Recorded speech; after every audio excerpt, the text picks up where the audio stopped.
Discourse on the Method of Rightly Conducting One's Reason and of Seeking Truth in the Sciences. By René Descartes. If this discourse appear too long to be read at once, it may be divided into 6 parts, and in the first will be found various considerations touching the sciences. In the second, the principal rules of the method which the author has discovered. In the third, certain of the rules of morals which he has deduced from this method. In the fourth, the reasonings by which he establishes the existence of God and of the human soul, which are the foundations of his metaphysic. In the fifth, the order of the physical questions which he has investigated, and in particular, the explication of the motion of the heart, and of some other difficulties pertaining to medicine, as also the difference between the soul of man and that of the brutes. And in the last, what the author believes to be required in order to greater advancement in the investigation of nature than has yet been made, with the reasons that have induced him to write. Part 1.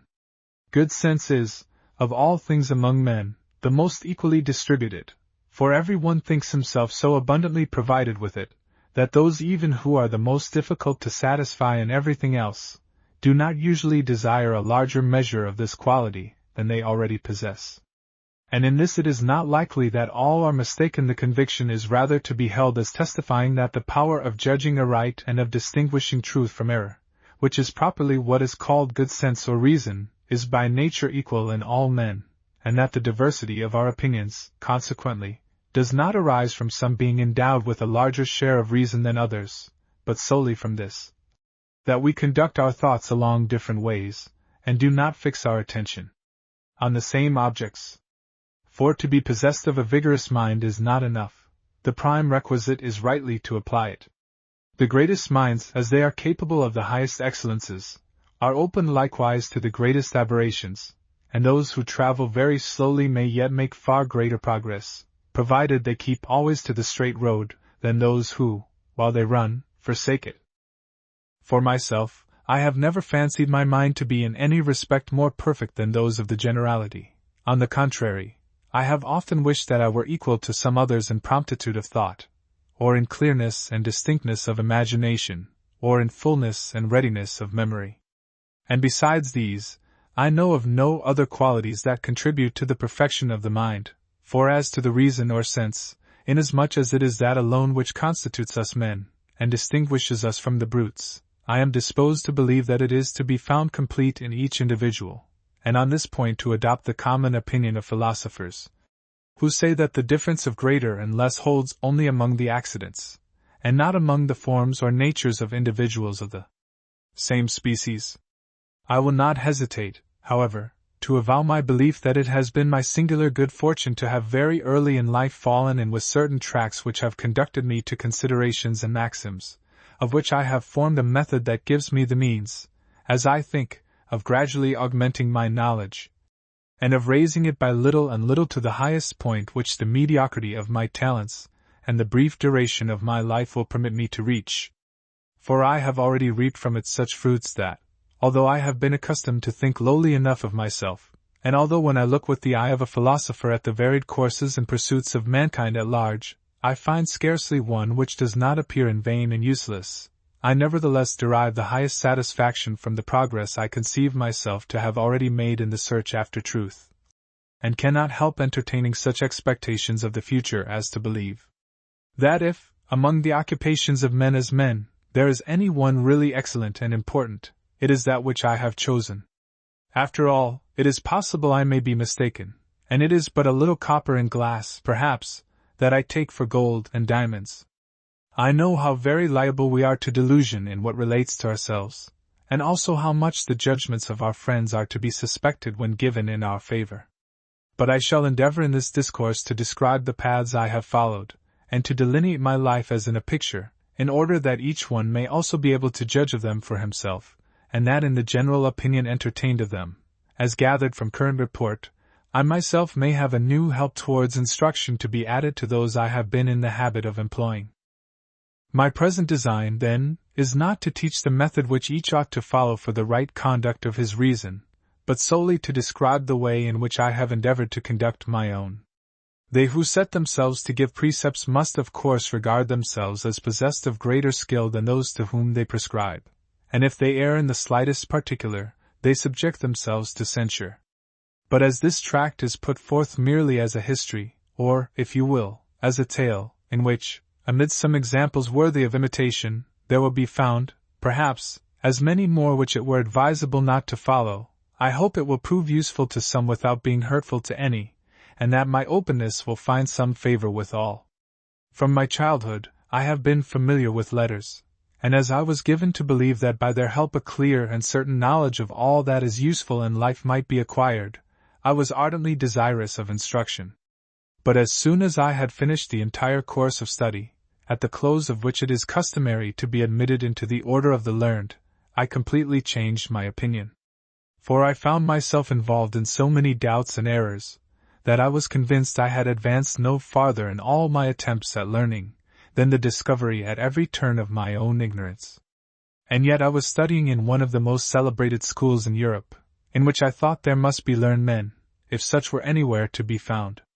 I had been taught all that others learned there, and not contented with the sciences actually taught us, I had, in addition, read all the books that had fallen into my hands, treating of such branches as are esteemed the most curious and rare. I knew the judgment which others had formed of me, and I did not find that I was considered inferior to my fellows, although there were among them some who were already marked out to fill the places of our instructors.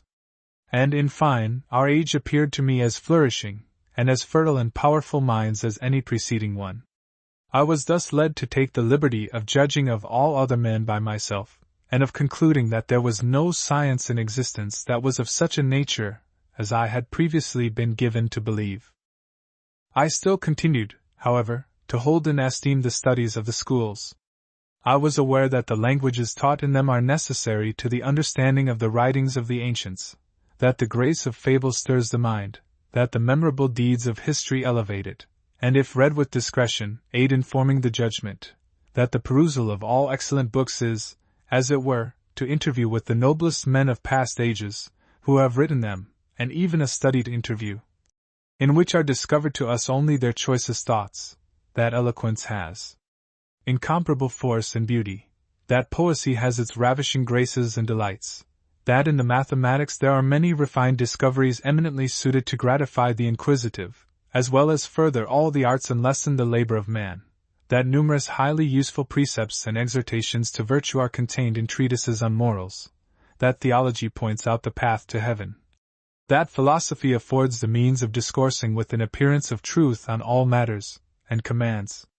the admiration of the more simple, that jurisprudence, medicine, and the other sciences secure for their cultivators honors and riches, and in fine, that it is useful to bestow some attention upon all, even upon those abounding the most in superstition and error, that we may be in a position to determine their real value, and guard against being deceived.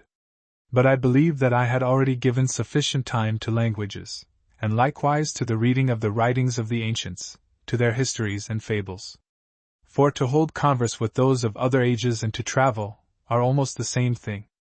It is useful to know something of the manners of different nations, that we may be enabled to form a more correct judgment regarding our own, and be prevented from thinking that everything contrary to our customs is ridiculous and irrational, a conclusion usually come to by those whose experience has been limited to their own country. On the other hand, when too much time is occupied in traveling, we become strangers to our native country, and the over-curious in the customs of the past are generally ignorant of those of the present. Besides, fictitious narratives lead us to imagine the possibility of many events that are impossible, and even the most faithful histories, if they do not wholly misrepresent matters, or exaggerate their importance to render the account of them more worthy of perusal, omit, at least, almost always the meanest and least striking of the attendant circumstances. Hence it happens that the remainder does not represent the truth, and that such as regulate their conduct by examples drawn from this source are apt to fall into the extravagances of the knight-errants of romance, and to entertain projects that exceed their powers. I esteemed eloquence highly, and was in raptures with poesy, but I thought that both were gifts of nature rather than fruits of study. Those in whom the faculty of reason is predominant, and who most skillfully dispose their thoughts with a view to render them clear and intelligible, are always the best able to persuade others of the truth of what they lay down, though they should speak only in the language of Lower Brittany, and be wholly ignorant of the rules of rhetoric, and those whose minds are stored with the most agreeable fancies, and who can give expression to them with the greatest embellishment and harmony, are still the best poets, though unacquainted with the art of poetry. I was especially delighted with the mathematics, on account of the certitude and evidence of their reasonings, but I had not as yet a precise knowledge of their true use, and thinking that they but contributed to the advancement of the mechanical arts, I was astonished that foundations, so strong and solid, should have had no loftier superstructure reared on them. On the other hand, I compared the disquisitions of the ancient moralists to very towering and magnificent palaces with no better foundation than sand and mud. They laud the virtues very highly, and exhibit them as estimable far above anything on earth, but they give us no adequate criterion of virtue, and frequently that which they designate with so fine a name is but apathy, or pride, or despair, or parricide. I revered our theology, and aspired as much as any one to reach heaven, but being given assuredly to understand that the way is not less open to the most ignorant than to the most learned, and that the revealed truths which lead to heaven are above our comprehension, I did not presume to subject them to the impotency of my reason, and I thought that in order competently to undertake their examination, there was need of some special help from heaven, and of being more than man. Of philosophy I will say nothing, except that when I saw that it had been cultivated for many ages by the most distinguished men, and that yet there is not a single matter within its sphere which is not still in dispute, and nothing, therefore, which is above doubt, I did not presume to anticipate that my success would be greater in it than that of others, and further, when I considered the number of conflicting opinions touching a single matter that may be upheld by learned men, while there can be but one true, I reckoned as well nigh false all that was only probable. As to the other sciences, inasmuch as these borrow their principles from philosophy, I judged that no solid superstructures could be reared on foundations so infirm, and neither the honor nor the gain held out by them was sufficient to determine me to their cultivation, for I was not, thank heaven, in a condition which compelled me to make merchandise of science for the bettering of my fortune. And though I might not profess to scorn glory as a cynic, I yet made very slight account of that honor which I hoped to acquire only through fictitious titles. And in fine, of false sciences I thought I knew the worth sufficiently to escape being deceived by the professions of an alchemist, the predictions of an astrologer, the impostures of a magician, or by the artifices and boasting of any of those who profess to know things of which they are ignorant. For these reasons, as soon as my age permitted me to pass from under the control of my instructors, I entirely abandoned the study of letters, and resolved no longer to seek any other science than the knowledge of myself, or of the great book of the world. I spent the remainder of my youth in traveling, in visiting courts and armies, in holding intercourse with men of different dispositions and ranks, in collecting varied experience, in proving myself in the different situations into which fortune threw me, and above all, in making such reflection on the matter of my experience as to secure my improvement. For it occurred to me that I should find much more truth in the reasonings of each individual with reference to the affairs in which he is personally interested, and the issue of which must presently punish him if he has judged amiss, than in those conducted by a man of letters in his study, regarding speculative matters that are of no practical moment, and followed by no consequences to himself, farther, perhaps, than that they foster his vanity the better the more remote they are from common sense, requiring, as they must in this case, the exercise of greater ingenuity and art to render them probable. In addition, I had always a most earnest desire to know how to distinguish the true from the false, in order that I might be able clearly to discriminate the right path in life, and proceed in it with confidence. It is true that, while busied only in considering the manners of other men, I found here, too, scarce any ground for settled conviction, and remarked hardly less contradiction among them than in the opinions of the philosophers.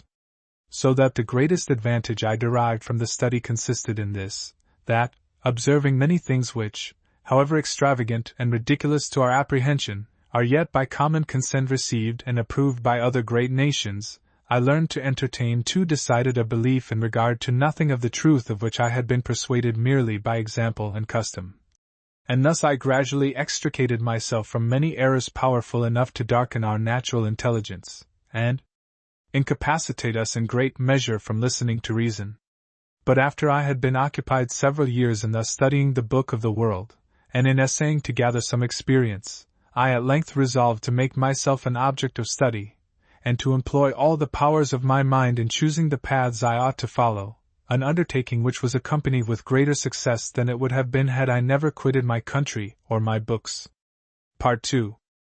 I was then in Germany, attracted thither by the wars in that country, which have not yet been brought to a termination, and as I was returning to the army from the coronation of the emperor, the setting in of winter arrested me in a locality where, as I found no society to interest me, and was besides fortunately undisturbed by any cares or passions, I remained the whole day in seclusion, with full opportunity to occupy my attention with my own thoughts. Of these, one of the very first that occurred to me was, that there is seldom so much perfection in works composed of many separate parts, upon which different hands had been employed, as in those completed by a single master. Thus it is observable that the buildings which a single architect has planned and executed are generally more elegant and commodious than those which several have attempted to improve, by making old walls serve for purposes for which they were not originally built. Thus also, those ancient cities which, from being at first only villages, have become, in course of time, large towns, are usually but ill laid out compared with the regularity constructed towns which a professional architect has freely planned on an open plain, so that although the several buildings of the former may often equal or surpass in beauty those of the latter, yet when one observes their indiscriminate juxtaposition, there a large one and here a small, and the consequent crookedness and irregularity of the streets, one is disposed to allege that chance rather than any human will guided by reason must have led to such an arrangement. And if we consider that nevertheless there have been at all times certain officers whose duty it was to see that private buildings contributed to public ornament, the difficulty of reaching high perfection with but the materials of others to operate on will be readily acknowledged. In the same way I fancied that those nations which, starting from a semi-barbarous state and advancing to civilization by slow degrees, have had their laws successively determined, and, as it were, forced upon them simply by experience of the hurtfulness of particular crimes and disputes, would by this process come to be possessed of less perfect institutions than those which, from the commencement of their association as communities, have followed the appointments of some wise legislator. It is thus quite certain that the constitution of the true religion, the ordinances of which are derived from God, must be incomparably superior to that of every other. And, to speak of human affairs, I believe that the preeminence of Sparta was due not to the goodness of each of its laws in particular, for many of these were very strange, and even opposed to good morals, but to the circumstance that, originated by a single individual, they all tended to a single end. In the same way I thought that the sciences contained in books, such of them at least as are made up of probable reasonings, without demonstrations, composed as they are of the opinions of many different individuals massed together, are farther removed from truth than the simple inferences which a man of good sense using his natural and unprejudiced judgment draws respecting the matters of his experience. And because we have all to pass through a state of infancy to manhood, and have been of necessity, for a length of time, governed by our desires and preceptors, whose dictates were frequently conflicting, while either perhaps always counseled us for the best, I farther concluded that it is almost impossible that our judgments can be so correct or solid as they would have been, had our reason been mature from the moment of our birth, and had we always been guided by it alone. It is true, however, that it is not customary to pull down all the houses of a town with the single design of rebuilding them differently, and thereby rendering the streets more handsome, but it often happens that a private individual takes down his own with the view of erecting it anew, and that people are even sometimes constrained to this when their houses are in danger of falling from age, or when the foundations are insecure. With this before me by way of example, I was persuaded that it would indeed be preposterous for a private individual to think of reforming a state by fundamentally changing it throughout, and overturning it in order to set it up amended. And the same I thought was true of any similar project for reforming the body of the sciences, or the order of teaching them established in the schools. But as for the opinions which up to that time I had embraced, I thought that I could not do better than resolve at once to sweep them wholly away, that I might afterwards be in a position to admit either others more correct, or even perhaps the same when they had undergone the scrutiny of reason. I firmly believe that in this way I should much better succeed in the conduct of my life, than if I built only upon old foundations, and leaned upon principles which, in my youth, I had taken upon trust. For although I recognized various difficulties in this undertaking, these were not, however, without remedy, nor once to be compared with such as attend the slightest reformation in public affairs. Large bodies, if once overthrown, are with great difficulty set up again, or even kept erect when once seriously shaken, and the fall of such is always disastrous. Then if there are any imperfections in the constitutions of states, and that many such exist, the diversity of constitutions is alone sufficient to assure us, custom has without doubt materially smoothed their inconveniences, and has even managed to steer altogether clear of, or insensibly corrected a number which sagacity could not have provided against with equal effect, and in fine, the defects are almost always more tolerable than the change necessary for their removal, in the same manner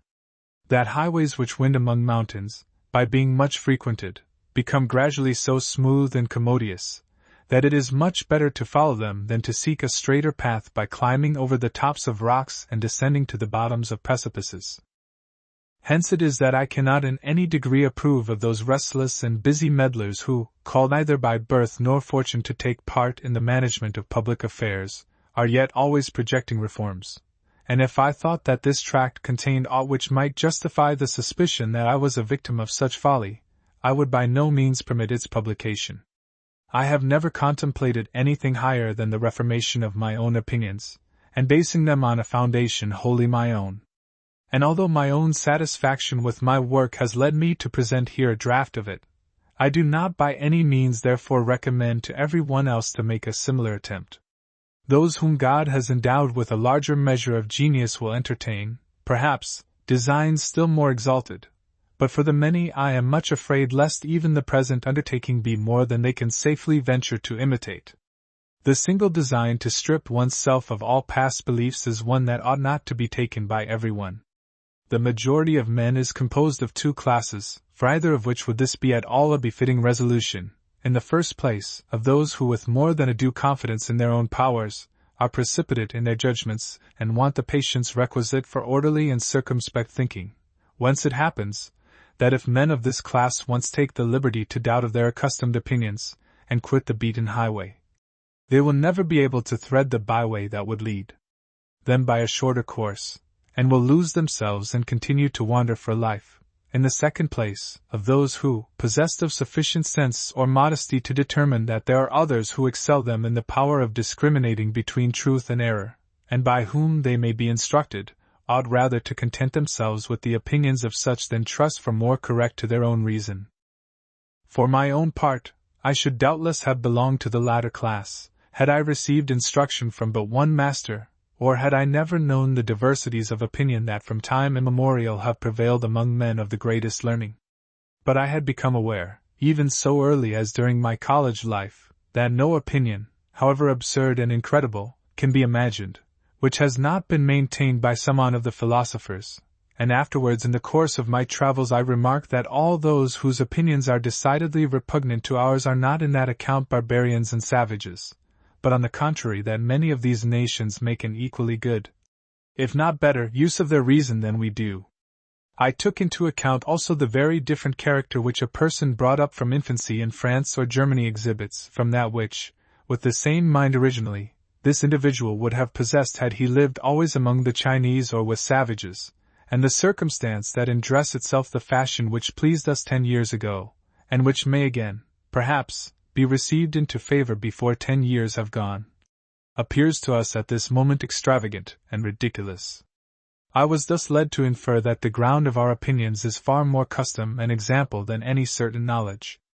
And finally, although such be the ground of our opinions, I remark that a plurality of suffrages is no guarantee of truth where it is at all of difficult discovery, as in such cases it is much more likely that it will be found by one than by many. I could, however, select from the crowd no one whose opinion seemed worthy of preference, and thus I found myself constrained, as it were, to use my own reason in the conduct of my life. But like one walking alone and in the dark, I resolved to proceed so slowly and with such circumspection, that if I did not advance far, I would at least guard against falling. I did not even choose to dismiss summarily any of the opinions that had crept into my belief without having been introduced by reason, but first of all took sufficient time carefully to satisfy myself of the general nature of the task I was setting myself, and ascertain the true method by which to arrive at the knowledge of whatever lay within the compass of my powers. Among the branches of philosophy, I had, at an earlier period, given some attention to logic, and among those of the mathematics to geometrical analysis and algebra, 3 arts or sciences which ought, as I conceived, to contribute something to my design.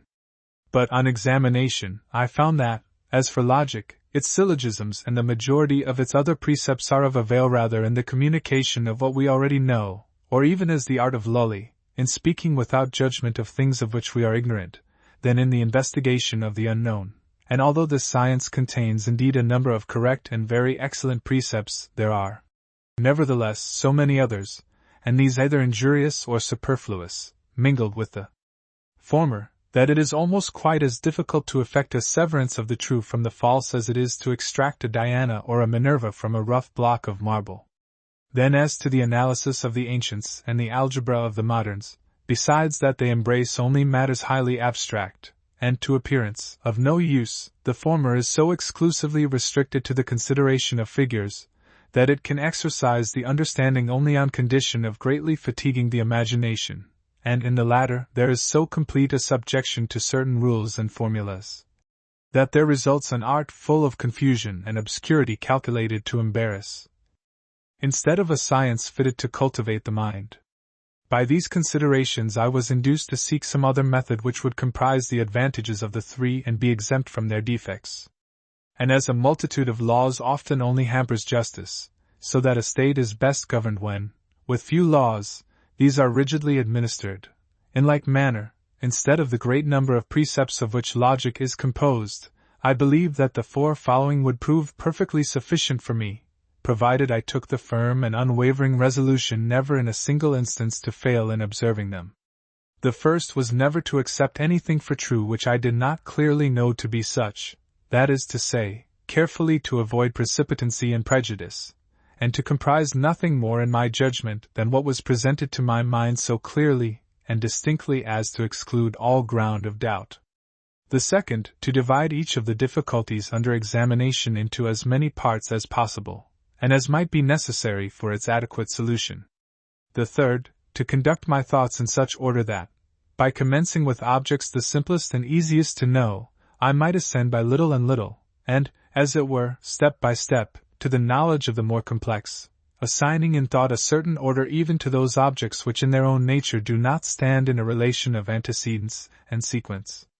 And the last, in every case to make enumerations so complete, and reviews so general, that I might be assured that nothing was omitted. The long chains of simple and easy reasonings by means of which geometers are accustomed to reach the conclusions of their most difficult demonstrations, had led me to imagine that all things, to the knowledge of which man is competent, are mutually connected in the same way, and that there is nothing so far removed from us as to be beyond our reach, or so hidden that we cannot discover it, provided only we abstain from accepting the false for the true, and always preserve in our thoughts the order necessary for the deduction of one truth from another. And I had little difficulty in determining the objects with which it was necessary to commence, for I was already persuaded that it must be with the simplest and easiest to know, and considering that of all those who have hitherto sought truth in the sciences, the mathematicians alone have been able to find any demonstrations, that is, any certain and evident reasons, I did not doubt but that such must have been the rule of their investigations. I resolved to commence, therefore, with the examination of the simplest objects, not anticipating, however, from this any other advantage than that to be found in accustoming my mind to the love and nourishment of truth, and to a distaste for all such reasonings as were unsound. But I had no intention on that account of attempting to master all the particular sciences commonly denominated mathematics, but observing that, however different their objects, they all agree in considering only the various relations or proportions subsisting among those objects, I thought it best for my purpose to consider these proportions in the most general form possible, without referring them to any objects in particular, except such as would most facilitate the knowledge of them, and, without by any means restricting them to these, that afterwards I might thus be the better able to apply them to every other class of objects to which they are legitimately applicable. Perceiving further, that in order to understand these relations I should sometimes have to consider them one by one and sometimes only to bear them in mind, or embrace them in the aggregate, I thought that, in order the better to consider them individually, I should view them as subsisting between straight lines, than which I could find no objects more simple, or capable of being more distinctly represented to my imagination and senses, and on the other hand, that in order to retain them in the memory or embrace an aggregate of many, I should express them by certain characters the briefest possible. In this way I believed that I could borrow all that was best both in geometrical analysis and in algebra, and correct all the defects of the one by help of the other.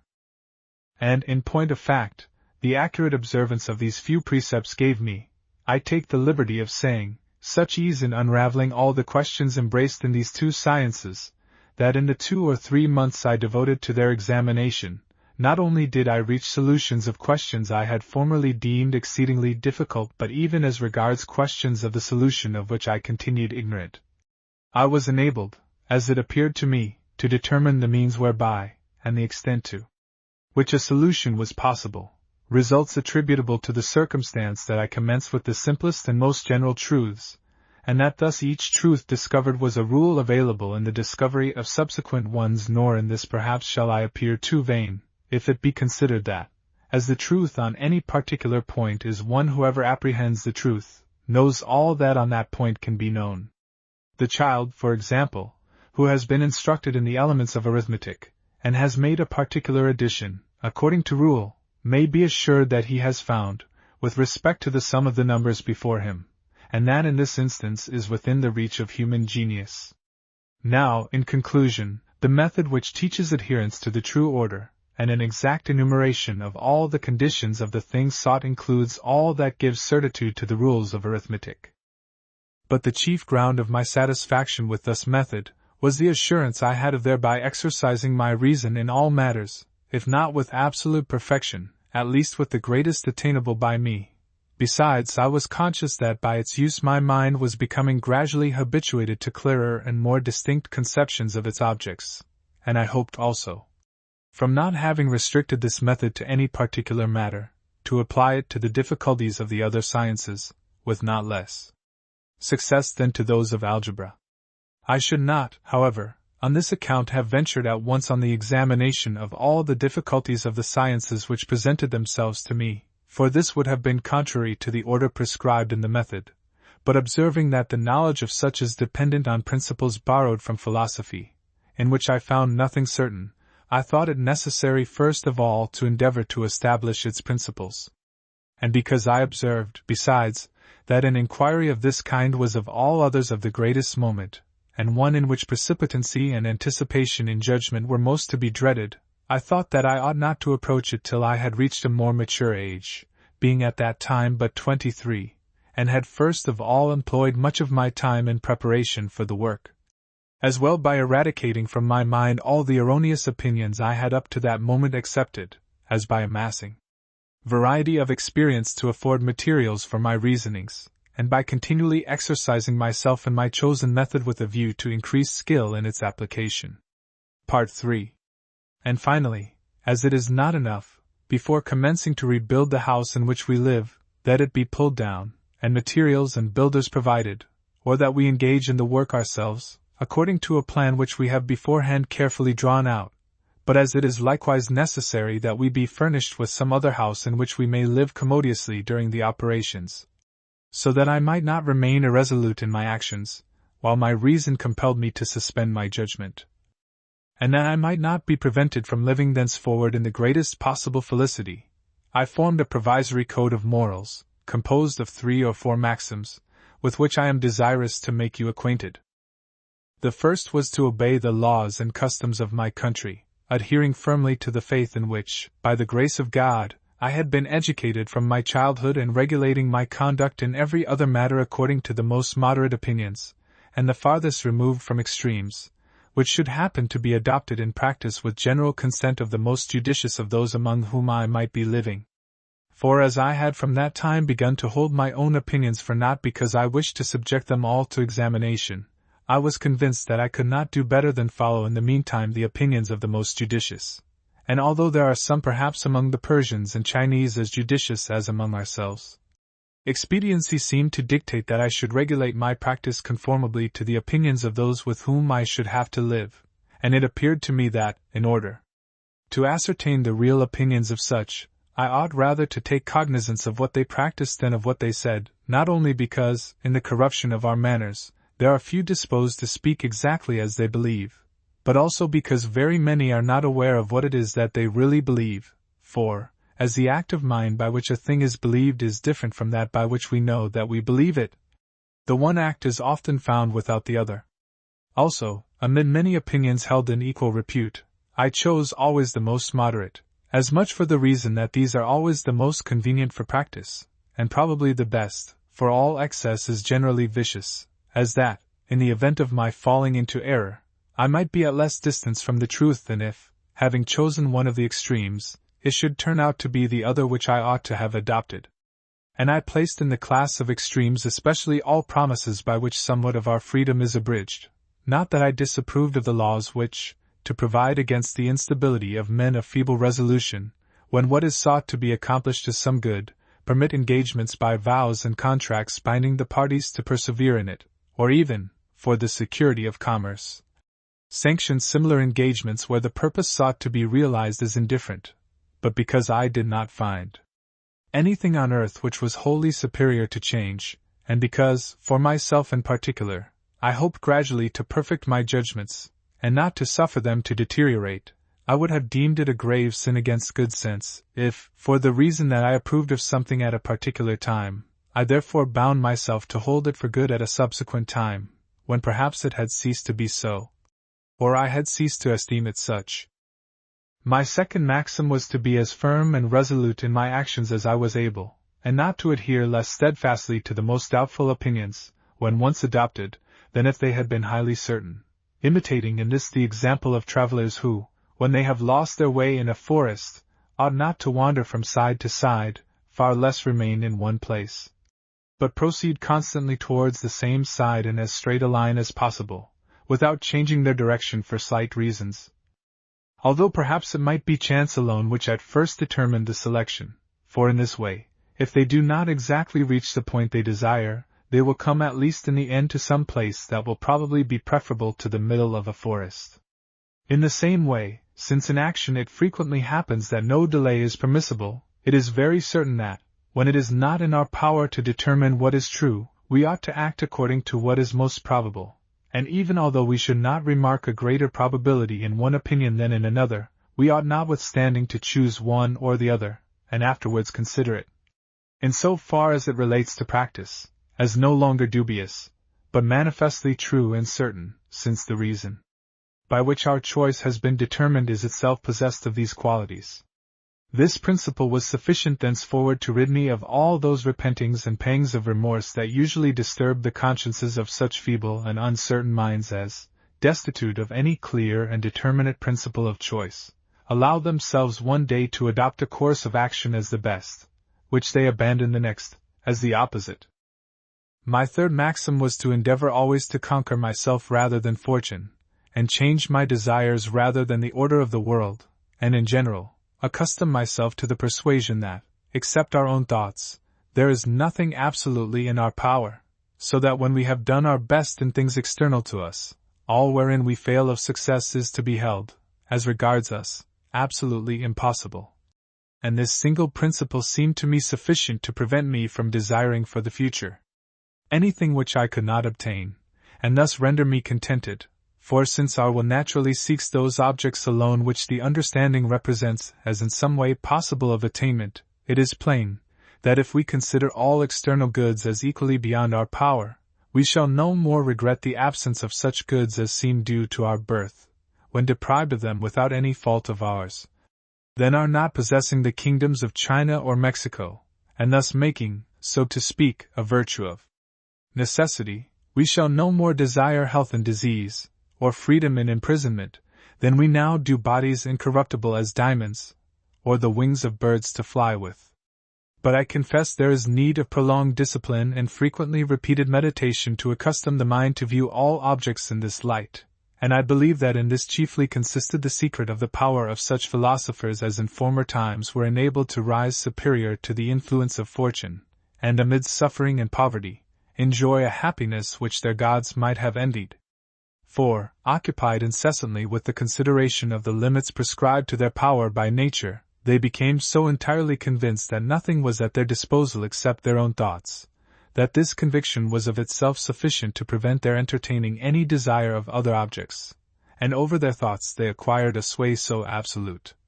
that they had some ground on this account for esteeming themselves more rich and more powerful, more free and more happy, than other men who, whatever be the favors heaped on them by nature and fortune, if destitute of this philosophy, can never command the realization of all their desires.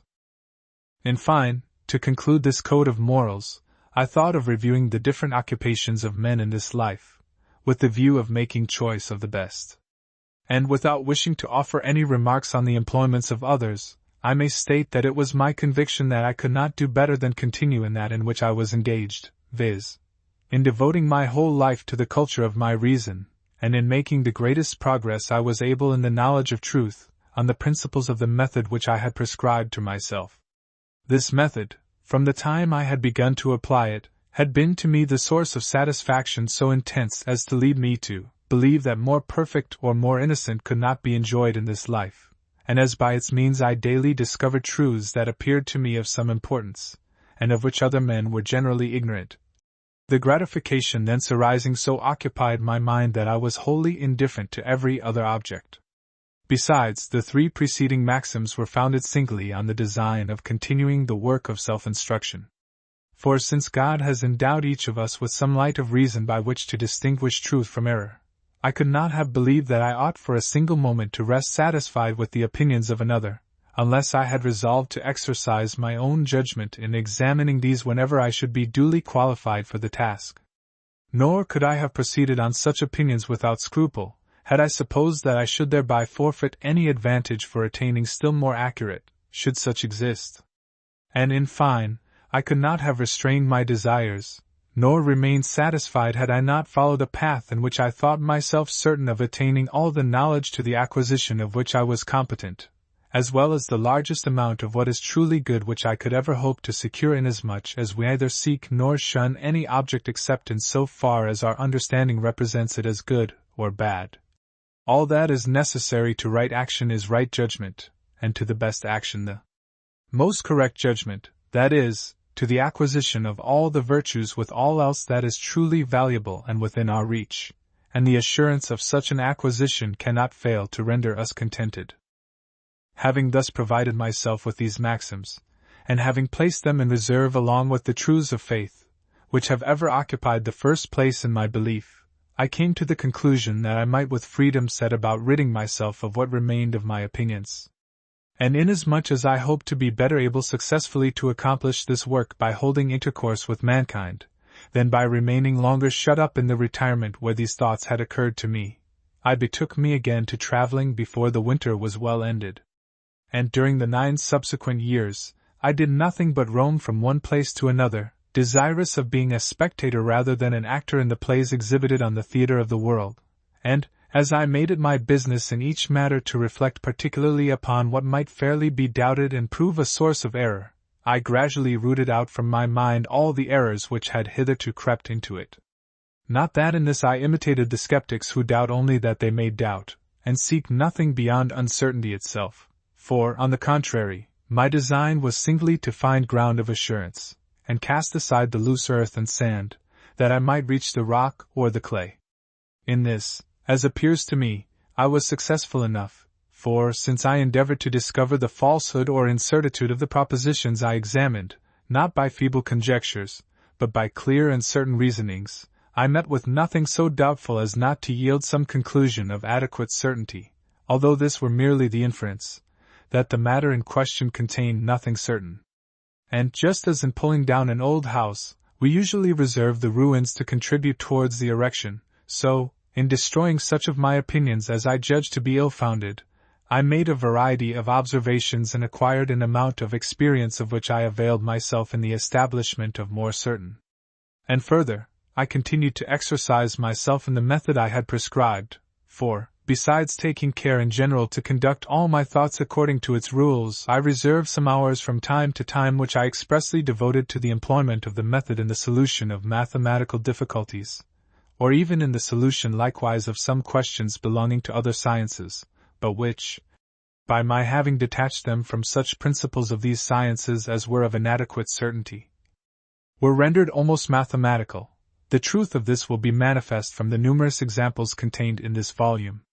And thus, without an appearance living otherwise than those who, with no other occupation than that of spending their lives agreeably and innocently, study to sever pleasure from vice, and who, that they may enjoy their leisure without ennui, have recourse to such pursuits as are honorable, I was nevertheless prosecuting my design, and making greater progress in the knowledge of truth, than I might, perhaps, have made had I been engaged in the perusal of books merely, or in holding converse with men of letters. These 9 years passed away, however, before I had come to any determinate judgment respecting the difficulties which form matter of dispute among the learned, or had commenced to seek the principles of any philosophy more certain than the vulgar. And the examples of many men of the highest genius, who had, in former times, engaged in this inquiry, but, as appeared to me, without success, led me to imagine it to be a work of so much difficulty, that I would not perhaps have ventured on it so soon had I not heard it currently rumored that I had already completed the inquiry. I know not what were the grounds of this opinion, and if my conversation contributed in any measure to its rise, this must have happened rather from my having confessed my ignorance with greater freedom than those are accustomed to do who have studied a little, and expounded perhaps the reasons that led me to doubt of many of those things that by others are esteemed certain, than from my having boasted of any system of philosophy. But as I am of a disposition that makes me unwilling to be esteemed different from what I really am, I thought it necessary to endeavor by all means to render myself worthy of the reputation accorded to me, and it is now exactly 8 years since this desire constrained me to remove from all those places where interruption from any of my acquaintances was possible, and betake myself to this country, in which the long duration of the war has led to the establishment of such discipline, that the armies maintained seem to be of use only in enabling the inhabitants to enjoy more securely the blessings of peace, and where, in the midst of a great crowd actively engaged in business, and more careful of their own affairs than curious about those of others, I have been enabled to live without being deprived of any of the conveniences to be had in the most populous cities, and yet as solitary and as retired as in the midst of the most remote deserts. Part 4. I am in doubt as to the propriety of making my first meditations in the place above mentioned matter of discourse, for these are so metaphysical, and so uncommon, as not, perhaps, to be acceptable to every one. And yet that it may be determined whether the foundations that I have laid are sufficiently secure, I find myself in a measure constrained to advert to them. I had long before remarked that, in relation to practice, it is sometimes necessary to adopt, as if above doubt, opinions which we discern to be highly uncertain, as has been already said. But as I then desired to give my attention solely to the search after truth, I thought that a procedure exactly the opposite was called for, and that I ought to reject as absolutely false all opinions in regard to which I could suppose the least ground for doubt, in order to ascertain whether after that there remained aught in my belief that was wholly indubitable. Accordingly, seeing that our senses sometimes deceive us, I was willing to suppose that there existed nothing really such as they presented to us, and because some men err in reasoning, and fall into paralogisms, even on the simplest matters of geometry, I, convinced that I was as open to error as any other, rejected as false all the reasonings I had hitherto taken for demonstrations, and finally, when I considered that the very same thoughts, presentations, which we experience when awake may also be experienced when we are asleep, while there is at that time not one of them true, I supposed that all the objects, presentations, that had ever entered into my mind when awake, had in them no more truth than the illusions of my dreams.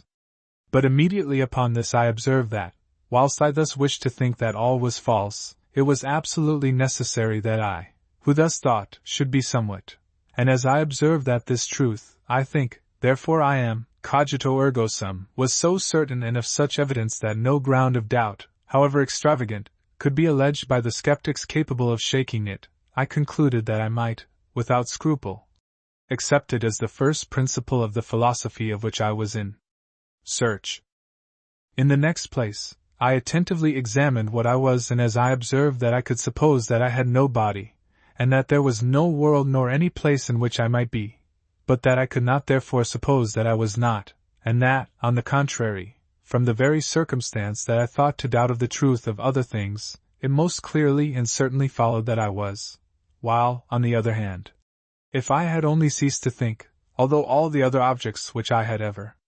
imagined had been in reality existent, I would have had no reason to believe that I existed. I thence concluded that I was a substance whose whole essence or nature consists only in thinking, and which, that it may exist, has need of no place, nor is dependent on any material thing, so that that is to say, the mind by which I am what I am, is wholly distinct from the body, and is even more easily known than the latter, and is such, that although the latter were not, it would still continue to be all that it is. After this I inquired in general into what is essential to the truth and certainty of a proposition, for since I had discovered one which I knew to be true, I thought that I must likewise be able to discover the ground of this certitude. And as I observed that in the words I think, therefore I am, there is nothing at all which gives me assurance of their truth beyond this, that I see very clearly that in order to think it is necessary to exist, I concluded that I might take, as a general rule, the principle, that all the things which we very clearly and distinctly conceive are true, only observing, however, that there is some difficulty in rightly determining the objects which we distinctly conceive.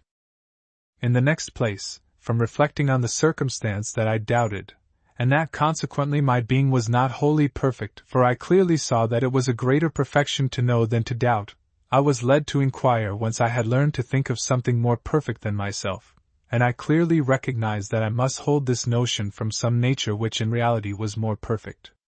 As for the thoughts of many other objects external to me, as of the sky, the earth, light, heat, and 1,000 more, I was less at a loss to know whence these came, for since I remarked in them nothing which seemed to render them superior to myself, I could believe that, if these were true, they were dependencies on my own nature, in so far as it possessed a certain perfection, and if they were false, that I held them from nothing.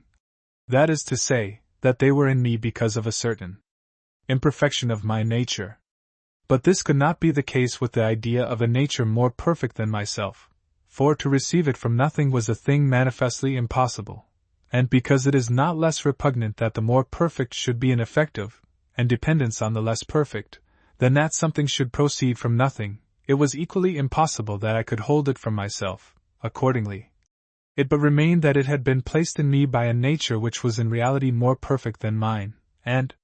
which even possessed within itself all the perfections of which I could form any idea, that is to say, in a single word, which was God.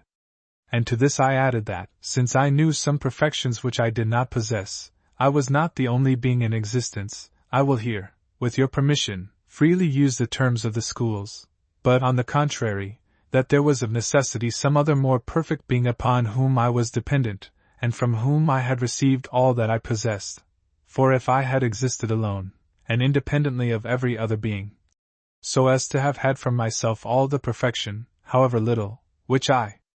actually possessed, I should have been able, for the same reason, to have had from myself the whole remainder of perfection, of the want of which I was conscious, and thus could of myself have become infinite, eternal, immutable, omniscient, all-powerful, and in fine, have possessed all the perfections which I could recognize in God.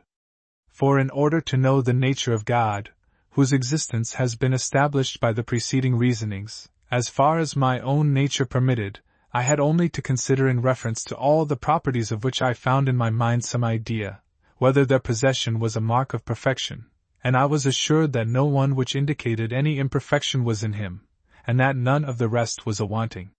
Thus I perceived that doubt, inconstancy, sadness, and such like, could not be found in God, since I myself would have been happy to be free from them. Besides, I had ideas of many sensible and corporeal things, for although I might suppose that I was dreaming, and that all which I saw or imagined was false, I could not, nevertheless, deny that the ideas were in reality in my thoughts.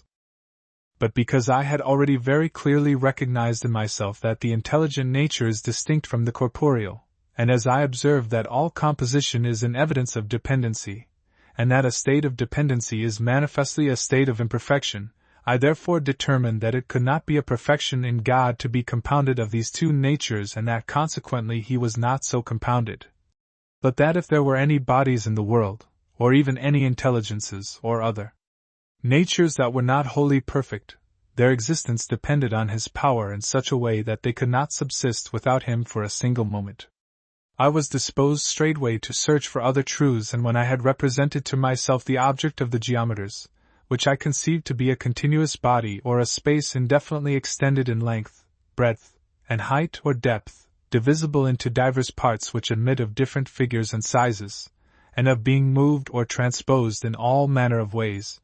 for all this the geometers suppose to be in the object they contemplate, I went over some of their simplest demonstrations. And, in the first place, I observed that the great certitude which by common consent is accorded to these demonstrations is founded solely upon this, that they are clearly conceived in accordance with the rules I have already laid down. In the next place, I perceived that there was nothing at all in these demonstrations which could assure me of the existence of their object. Thus, for example, supposing a triangle to be given, I distinctly perceived that its 3 angles were necessarily equal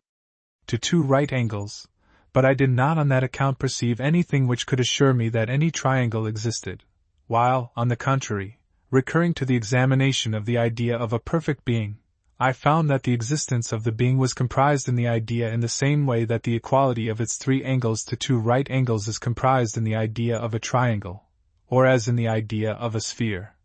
The equidistance of all points on its surface from the center, or even still more clearly, and that consequently it is at least as certain that God, who is this perfect being, is, or exists, as any demonstration of geometry can be.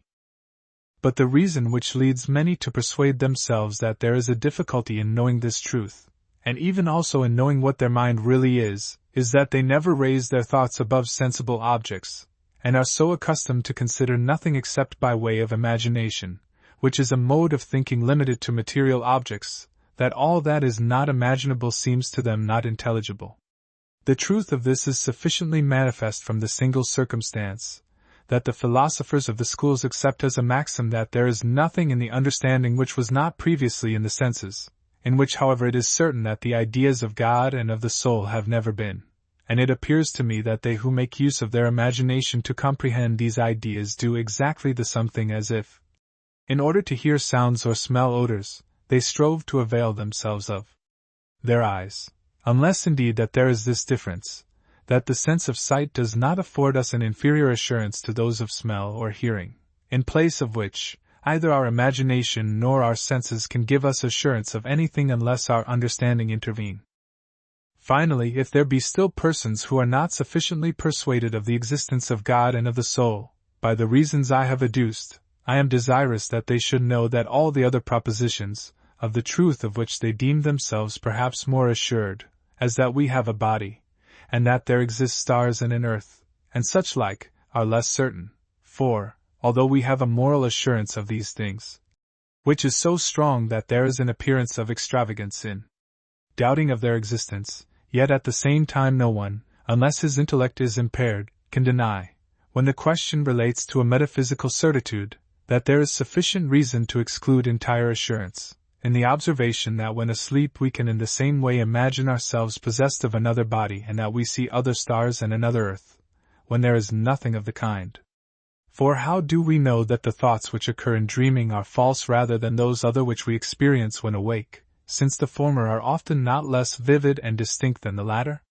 And though men of the highest genius study this question as long as they please, I do not believe that they will be able to give any reason which can be sufficient to remove this doubt, unless they presuppose the existence of God. For, in the first place, even the principle which I have already taken as a rule, viz., That all the things which we clearly and distinctly conceive are true, is certain only because God is or exists, and because He is a perfect being, and because all that we possess is derived from Him, whence it follows that our ideas or notions, which to the extent of their clearness and distinctness are real, and proceed from God, must to that extent be true. Accordingly, whereas we not infrequently have ideas or notions in which some falsity is contained, this can only be the case with such as are to some extent confused and obscure, and in this proceed from nothing, participative negation, that is, exist in us thus confused because we are not wholly perfect. And it is evident that it is not less repugnant that falsity or imperfection, in so far as it is imperfection, should proceed from God, than that truth or perfection should proceed from nothing. But if we did not know that all which we possess of real and true proceeds from a perfect and infinite being, however clear and distinct our ideas might be, we should have no ground on that account for the assurance that they possess the perfection of being true. But after the knowledge of God and of the soul has rendered us certain of this rule, we can easily understand that the truth of the thoughts we experience when awake ought not in the slightest degree to be called in question on account of the illusions of our dreams. For if it happened that an individual, even when asleep, had some very distinct idea, as, for example, if a geometer should discover some new demonstration, the circumstance of his being asleep would not militate against its truth. And as for the most ordinary error of our dreams, which consists in their representing to us various objects in the same way as our external senses, this is not prejudicial, since it leads us very properly to suspect the truth of the ideas of sense, for we are not infrequently deceived in the same manner when awake, as when persons in the jaundice see all objects yellow, or when the stars or bodies at a great distance appear to us much smaller than they are. For, in fine, whether awake or asleep, we ought never to allow ourselves to be persuaded of the truth of anything unless on the evidence of our reason. And it must be noted that I say of our reason, and not of our imagination or of our senses. Thus, for example, although we very clearly see the sun, we ought not therefore to determine that it is only of the size which our sense of sight presents, and we may very distinctly imagine the head of a lion joined to the body of a goat, without being therefore shut up to the conclusion that a chimera exists.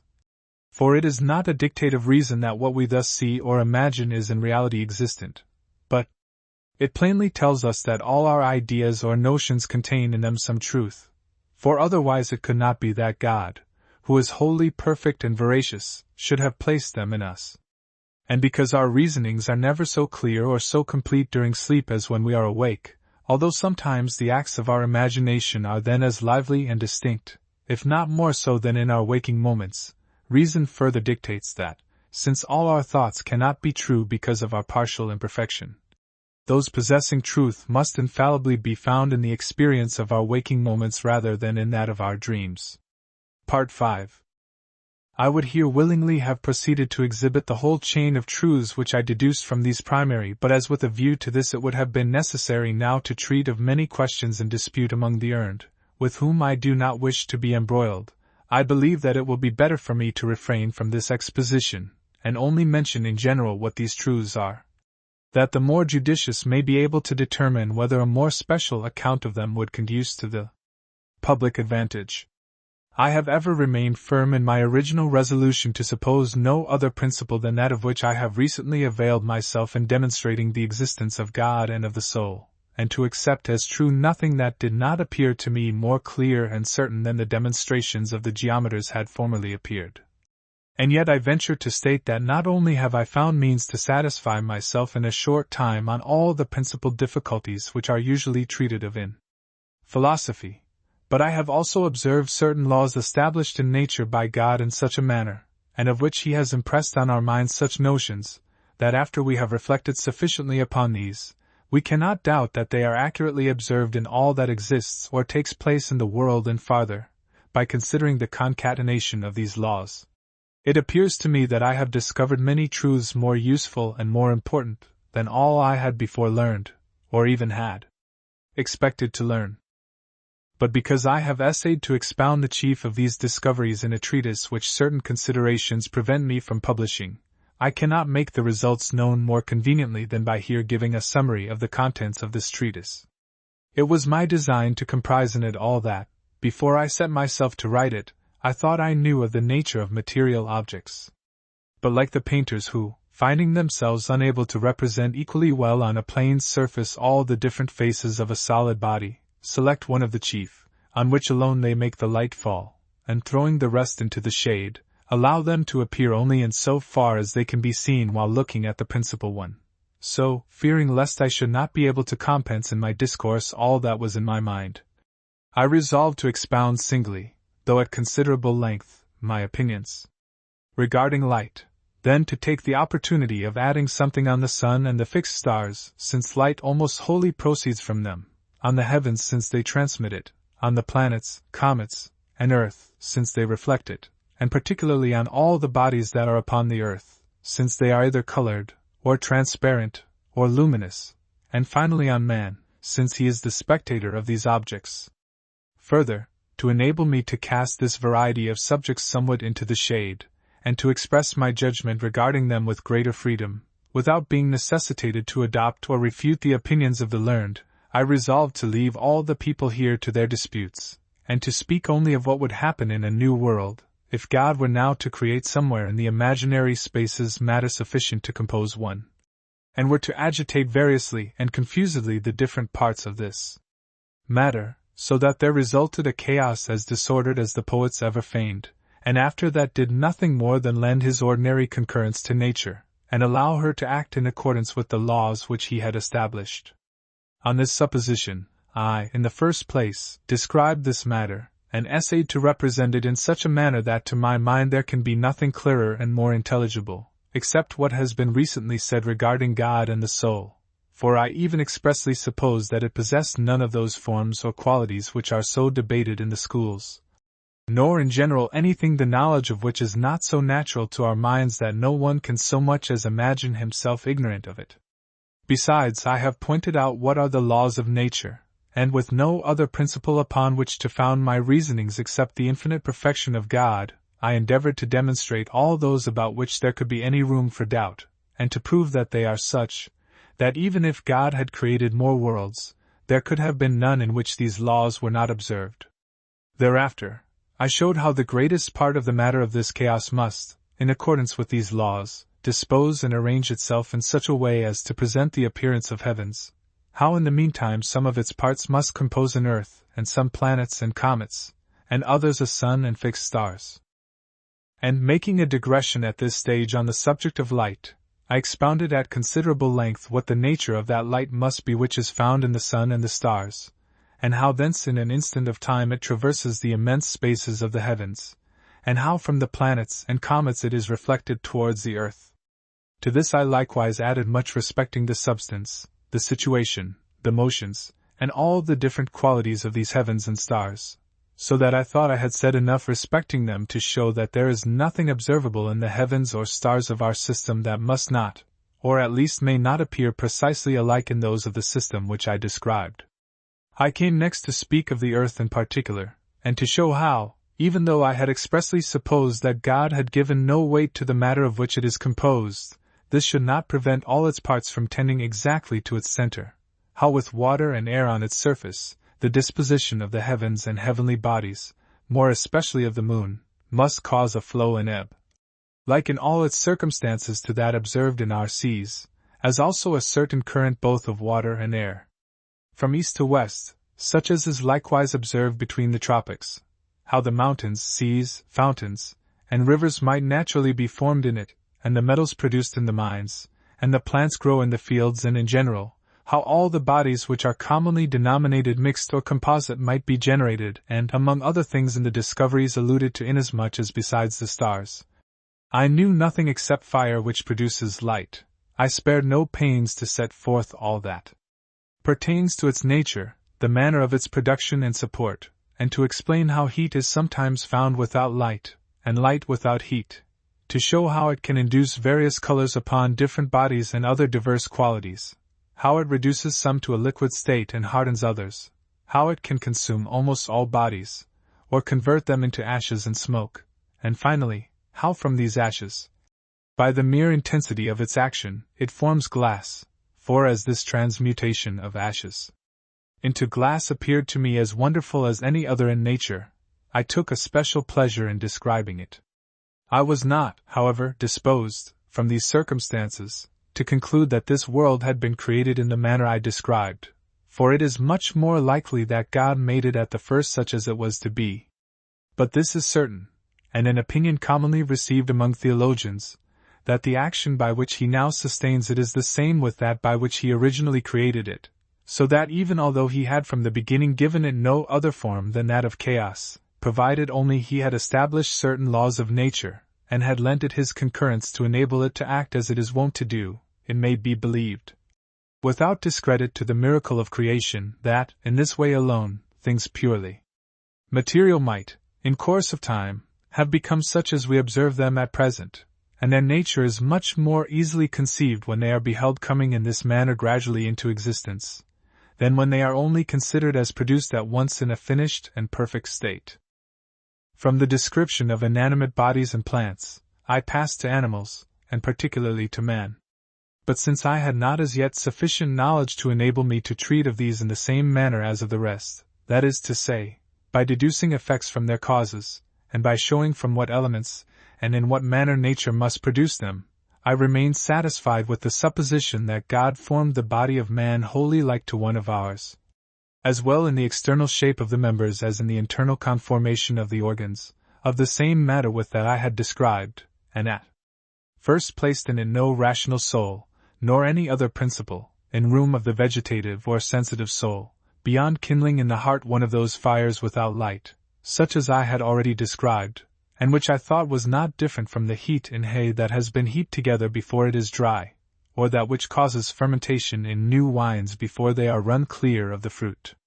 For, when I examined the kind of functions which might, as consequences of this supposition, exist in this body, I found precisely all those which may exist in us independently of all power of thinking, and consequently without being in any measure owing to the soul, in other words, to that part of us which is distinct from the body, and of which it has been said above that the nature distinctively consists in thinking. Functions in which the animals void of reason may be said wholly to resemble us, but among which I could not discover any of those that, as dependent on thought alone, belong to us as men, while, on the other hand, I did afterwards discover these as soon as I supposed God to have created a rational soul, and to have annexed it to this body in a particular manner which I described. But in order to show how I there handled this matter, I mean here to give the explication of the motion of the heart and arteries, which, as the first and most general motion observed in animals, will afford the means of readily determining what should be thought of all the rest. And that there may be less difficulty in understanding what I am about to say on this subject, I advise those who are not versed in anatomy, before they commence the perusal of these observations, to take the trouble of getting dissected in their presence the heart of some large animal possessed of lungs, for this is throughout sufficiently like the human, and to have shown to them its two ventricles or cavities, in the first place, that in the right side, with which correspond two very ample tubes, viz., the hollow vein, vena cava, which is the principal receptacle of the blood, and the trunk of the tree, as it were, of which all the other veins in the body are branches, and the arterial vein, vena arteriosa, inappropriately so denominated, since it is in truth only an artery, which, taking its rise in the heart, is divided, after passing out from it, into many branches which presently disperse themselves all over the lungs. In the second place, the cavity in the left side, with which correspond in the same manner two canals in size equal to or larger than the preceding, viz., the venous artery, arteria venosa, likewise inappropriately thus designated, because it is simply a vein which comes from the lungs, where it is divided into many branches, interlaced with those of the arterial vein, and those of the tube called the windpipe, through which the air we breathe enters, and the great artery which, issuing from the heart, sends its branches all over the body. I should wish also that such persons were carefully shown the 11 pellicles which, like so many small valves, open and shut the 4 orifices that are in these two cavities, viz., 3 at the entrance of the hollow veins, where they are disposed in such a manner as by no means to prevent the blood which it contains from flowing into the right ventricle of the heart, and yet exactly to prevent its flowing out. 3 at the entrance to the arterial vein, which, arranged in a manner exactly the opposite of the former, readily permit the blood contained in this cavity to pass into the lungs, but hinder that contained in the lungs from returning to this cavity, and in like manner, 2 others at the mouth of the venous artery, which allow the blood from the lungs to flow into the left cavity of the heart, but preclude its return, and 3 at the mouth of the great artery, which suffer the blood to flow from the heart, but prevent its reflux. Nor do we need to seek any other reason for the number of these pellicles beyond this, that the orifice of the venous artery, being of an oval shape from the nature of its situation, can be adequately closed with 2, whereas the others being round are more conveniently closed with 3. Besides, I wish such persons to observe that the grand artery and the arterial vein are of much harder and firmer texture than the venous artery and the hollow vein, and that the 2 last expand before entering the heart, and there form, as it were, 2 pouches denominated the auricles of the heart, which are composed of a substance similar to that of the heart itself. And that there is always more warmth in the heart than in any other part of the body, and finally, that this heat is capable of causing any drop of blood that passes into the cavities rapidly to expand and dilate, just as all liquors do when allowed to fall drop by drop into a highly heated vessel. For, after these things, it is not necessary for me to say anything more with a view to explain the motion of the heart, except that when its cavities are not full of blood, into these the blood of necessity flows, from the hollow vein into the right, and from the venous artery into the left, because these 2 vessels are always full of blood, and their orifices, which are turned towards the heart, cannot then be closed. But as soon as 2 drops of blood have thus passed, 1 into each of the cavities, these drops, which cannot but be very large, because the orifices through which they pass are wide, and the vessels from which they come full of blood, are immediately rarefied, and dilated by the heat they meet with. In this way they cause the whole heart to expand, and at the same time press home and shut the 5 small valves that are at the entrances of the 2 vessels from which they flow, and thus prevent any more blood from coming down into the heart, and becoming more and more rarefied. They push open the 6 small valves that are in the orifices of the other 2 vessels, through which they pass out, causing in this way all the branches of the arterial vein and of the grand artery to expand almost simultaneously with the heart, which immediately thereafter begins to contract, as do also the arteries, because the blood that has entered them has cooled, and the 6 small valves close, and the 5 of the hollow vein and of the venous artery open anew and allow a passage to other 2 drops of blood, which cause the heart and the arteries again to expand as before. And because the blood which thus enters into the heart passes through these 2 pouches called auricles, it thence happens that their motion is the contrary of that of the heart, and that when it expands they contract. But lest those who are ignorant of the force of mathematical demonstrations and who are not accustomed to distinguish true reasons from mere verisimilitudes, should venture, without examination, to deny what has been said, I wish it to be considered that the motion which I have now explained follows as necessarily from the very arrangement of the parts, which may be observed in the heart by the eye alone, and from the heat which may be felt with the fingers, and from the nature of the blood as learned from experience, as does the motion of a clock from the power, the situation, and shape of its counterweights and wheels.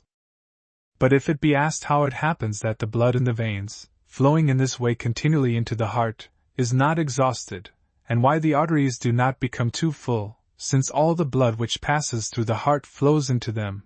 I need only mention in reply what has been written by a physician of England, who has the honor of having broken the ice on this subject, and of having been the first to teach that there are many small passages at the extremities of the arteries, through which the blood received by them from the heart passes into the small branches of the veins, whence it again returns to the heart, so that its course amounts precisely to a perpetual circulation. Of this we have abundant proof in the ordinary experience of surgeons, who, by binding the arm with a tie of moderate straightness above the part where they open the vein, cause the blood to flow more copiously than it would have done without any ligature, whereas quite the contrary would happen were they to bind it below, that is, between the hand and the opening, or were to make the ligature above the opening very tight. For it is manifest that the tie, moderately straightened, while adequate to hinder the blood already in the arm from returning towards the heart by the veins, cannot on that account prevent new blood from coming forward through the arteries, because these are situated below the veins, and their coverings, from their greater consistency, are more difficult to compress. And also that the blood which comes from the heart tends to pass through them to the hand with greater force than it does to return from the hand to the heart through the veins. And since the latter current escapes from the arm by the opening made in one of the veins, there must of necessity be certain passages below the ligature, that is, towards the extremities of the arm through which it can come thither from the arteries. This physician likewise abundantly establishes what he has advanced respecting the motion of the blood, from the existence of certain pellicles, so disposed in various places along the course of the veins, in the manner of small valves, as not to permit the blood to pass from the middle of the body towards the extremities,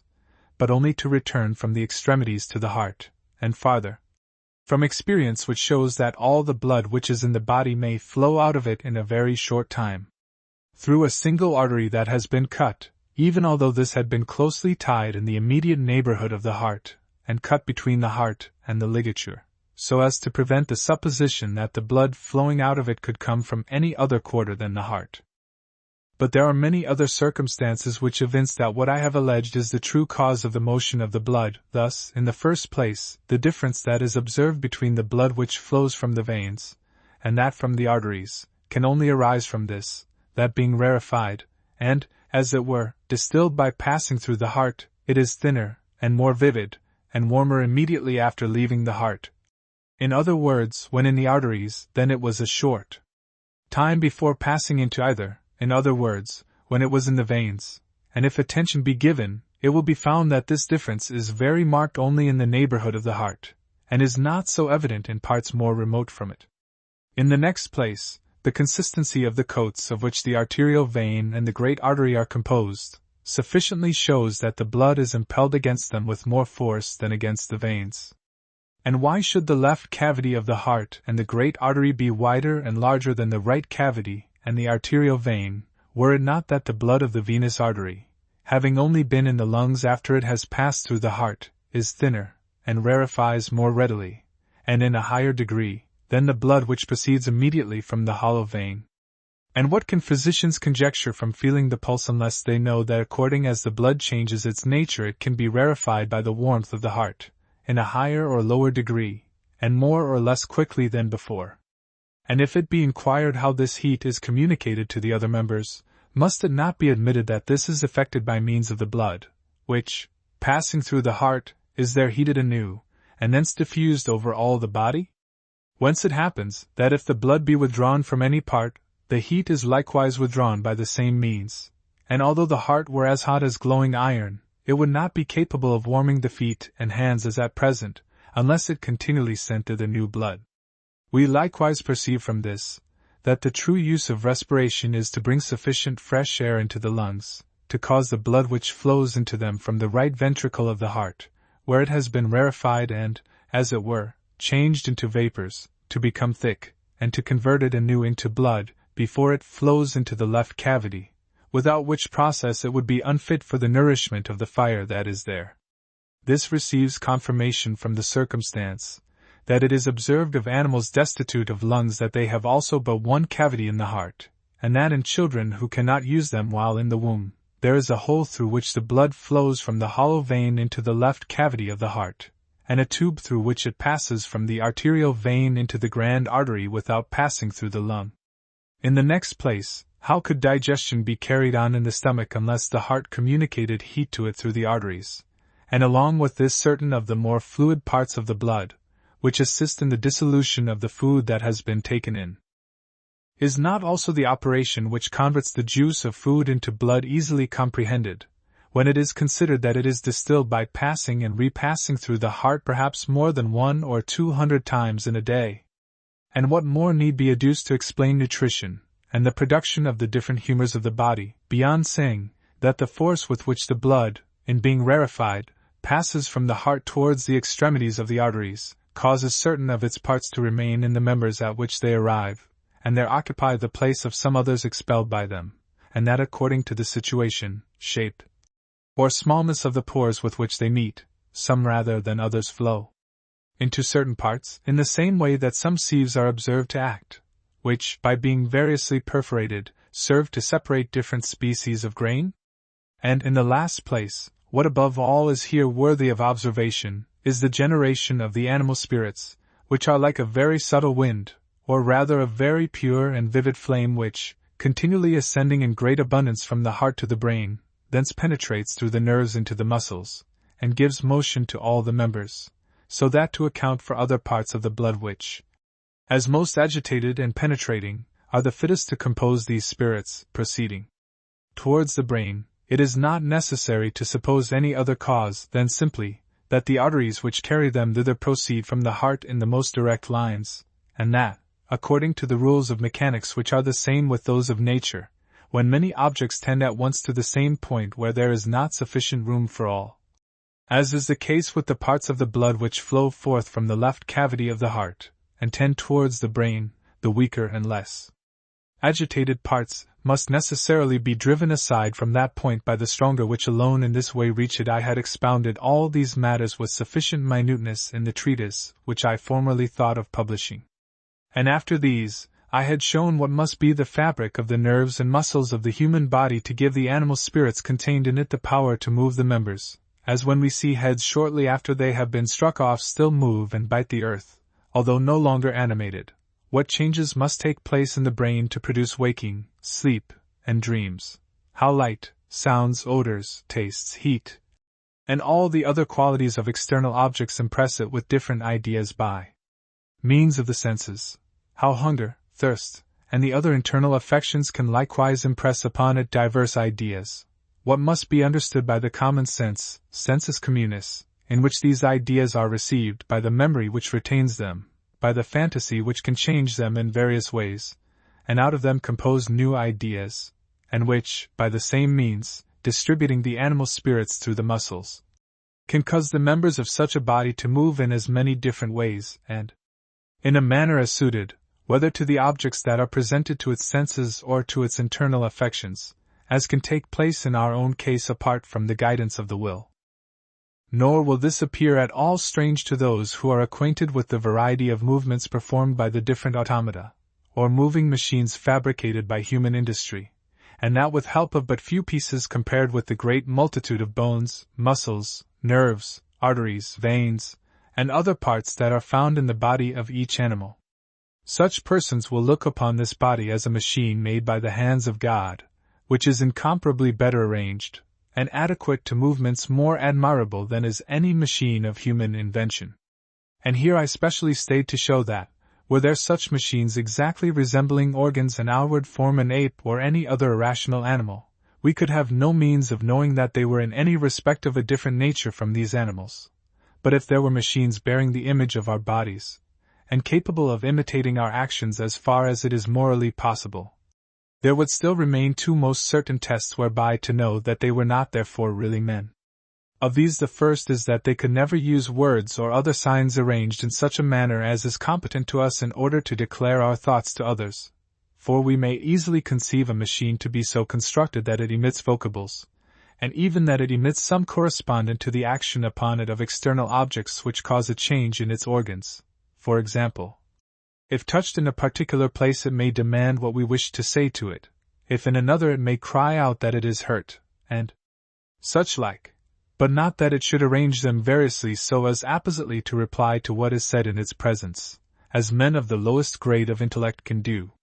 The second test is, that although such machines might execute many things with equal or perhaps greater perfection than any of us, they would, without doubt, fail in certain others from which it could be discovered that they did not act from knowledge, but solely from the disposition of their organs, for while reason is an universal instrument that is alike available on every occasion, these organs, on the contrary, need a particular arrangement for each particular action, whence it must be morally impossible that there should exist in any machine a diversity of organs sufficient to enable it to act in all the occurrences of life, in the way in which our reason enables us to act. Again, by means of these two tests we may likewise know the difference between men and brutes. For it is highly deserving of remark, that there are no men so dull and stupid, not even idiots, as to be incapable of joining together different words, and thereby constructing a declaration by which to make their thoughts understood, and that on the other hand, there is no other animal, however perfect or happily circumstanced, which can do the like. Nor does this inability arise from want of organs, for we observe that magpies and parrots can utter words like ourselves, and are yet unable to speak as we do, that is, so as to show that they understand what they say, in place of which men born deaf and dumb, and thus not less, but rather more than the brutes, destitute of the organs which others use in speaking, are in the habit of spontaneously inventing certain signs by which they discover their thoughts to those who, being usually in their company, have leisure to learn their language. And this proves not only that the brutes have less reason than man, but that they have none at all, for we see that very little is required to enable a person to speak, and since a certain inequality of capacity is observable among animals of the same species, as well as among men, and since some are more capable of being instructed than others, it is incredible that the most perfect ape or parrot of its species should not in this be equal to the most stupid infant of its kind, or at least to one that was crack-brained, unless the soul of brutes were of a nature wholly different from ours. And we ought not to confound speech with the natural movements which indicate the passions, and can be imitated by machines as well as manifested by animals. Nor must it be thought with certain of the ancients, that the brutes speak, although we do not understand their language. For if such were the case, since they are endowed with many organs analogous to ours, they could as easily communicate their thoughts to us as to their fellows. It is also very worthy of remark, that, though there are many animals which manifest more industry than we in certain of their actions, the same animals are yet observed to show none at all in many others, so that the circumstance that they do better than we does not prove that they are endowed with mind, for it would thence follow that they possess greater reason than any of us, and could surpass us in all things. On the contrary, it rather proves that they are destitute of reason, and that it is nature which acts in them according to the disposition of their organs. Thus it is seen that a clock composed only of wheels and weights can number the hours and measure time more exactly than we with all our skin. I had after this described the reasonable soul, and shown that it could by no means be adduced from the power of matter, as the other things of which I had spoken, but that it must be expressly created, and that it is not sufficient that it be lodged in the human body exactly like a pilot in a ship, unless perhaps to move its members, but that it is necessary for it to be joined and united more closely to the body, in order to have sensations and appetites similar to ours, and thus constitute a real man. I here entered, in conclusion, upon the subject of the soul at considerable length, because it is of the greatest moment, for after the error of those who deny the existence of God, an error which I think I have already sufficiently refuted, there is none that is more powerful in leading feeble minds astray from the straight path of virtue than the supposition that the soul of the brutes is of the same nature with our own, and consequently that after this life we have nothing to hope for or fear, more than flies and ants, in place of which, when we know how far they differ, we much better comprehend the reasons which establish that the soul is of a nature wholly independent of the body, and that consequently it is not liable to die with the latter, and finally, because no other causes are observed capable of destroying it, we are naturally led thence to judge that it is immortal. Part 6.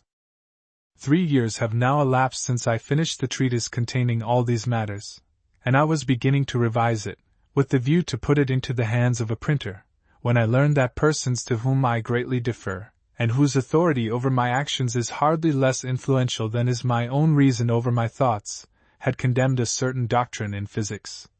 published a short time previously by another individual, to which I will not say that I adhered, but only that, previously to their censure, I had observed in it nothing which I could imagine to be prejudicial either to religion or to the state, and nothing therefore which would have prevented me from giving expression to it in writing, if reason had persuaded me of its truth, and this led me to fear lest among my own doctrines likewise some one might be found in which I had departed from the truth.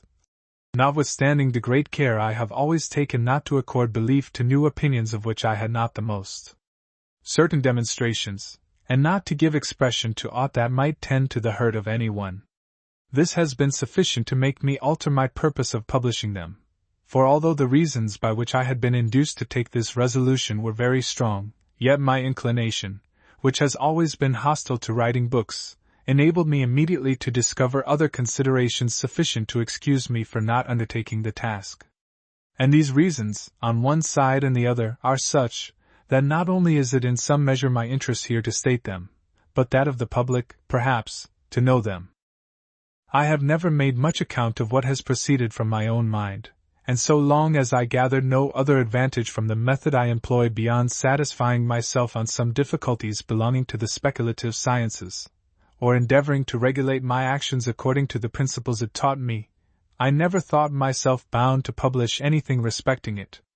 For in what regards manners, every one is so full of his own wisdom, that there might be found as many reformers as heads, if any were allowed to take upon themselves the task of mending them, except those whom God has constituted the supreme rulers of his people or to whom he has given sufficient grace and zeal to be prophets. And although my speculations greatly pleased myself, I believed that others had theirs, which perhaps pleased them still more. But as soon as I had acquired some general notions respecting physics, and beginning to make trial of them in various particular difficulties, had observed how far they can carry us, and how much they differ from the principles that have been employed up to the present time, I believed that I could not keep them concealed without sinning grievously against the law by which we are bound to promote, as far as in us lies, the general good of mankind. For by them I perceived it to be possible to arrive at knowledge highly useful in life, and in room of the speculative philosophy usually taught in the schools, to discover a practical, by means of which, knowing the force and action of fire, water, air, the stars, the heavens, and all the other bodies that surround us, as distinctly as we know the various crafts of our artisans, we might also apply them in the same way to all the uses to which they are adapted, and thus render ourselves the lords and possessors of nature. And this is a result to be desired, not only in order to the invention of an infinity of arts, by which we might be enabled to enjoy without any trouble the fruits of the earth, and all its comforts, but also and especially for the preservation of health, which is without doubt, of all the blessings of this life, the first and fundamental one. For the mind is so intimately dependent upon the condition and relation of the organs of the body, that if any means can ever be found to render men wiser and more ingenious than hitherto, I believe that it is in medicine they must be sought for. It is true that the science of medicine, as it now exists, contains few things whose utility is very remarkable, but without any wish to depreciate it, I am confident that there is no one, even among those whose profession it is, who does not admit that all at present known in it is almost nothing in comparison of what remains to be discovered, and that we could free ourselves from an infinity of maladies of body as well as of mind, and perhaps also even from the debility of age, if we had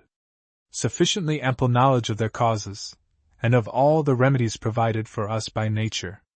But since I design to employ my whole life in the search after so necessary a science, and since I had fallen in with a path which seems to me such, that if any one follow it he must inevitably reach the end desired, unless he be hindered either by the shortness of life or the want of experiments, I judge that there could be no more effectual provision against these two impediments than if I were faithfully to communicate to the public all the little I might myself have found, and incite men of superior genius to strive to proceed farther, by contributing, each according to his inclination and ability, to the experiments which it would be necessary to make, and also by informing the public of all they might discover, so that, by the last beginning where those before them had left off, and thus connecting the lives and labors of many, we might collectively proceed much farther than each by himself could do.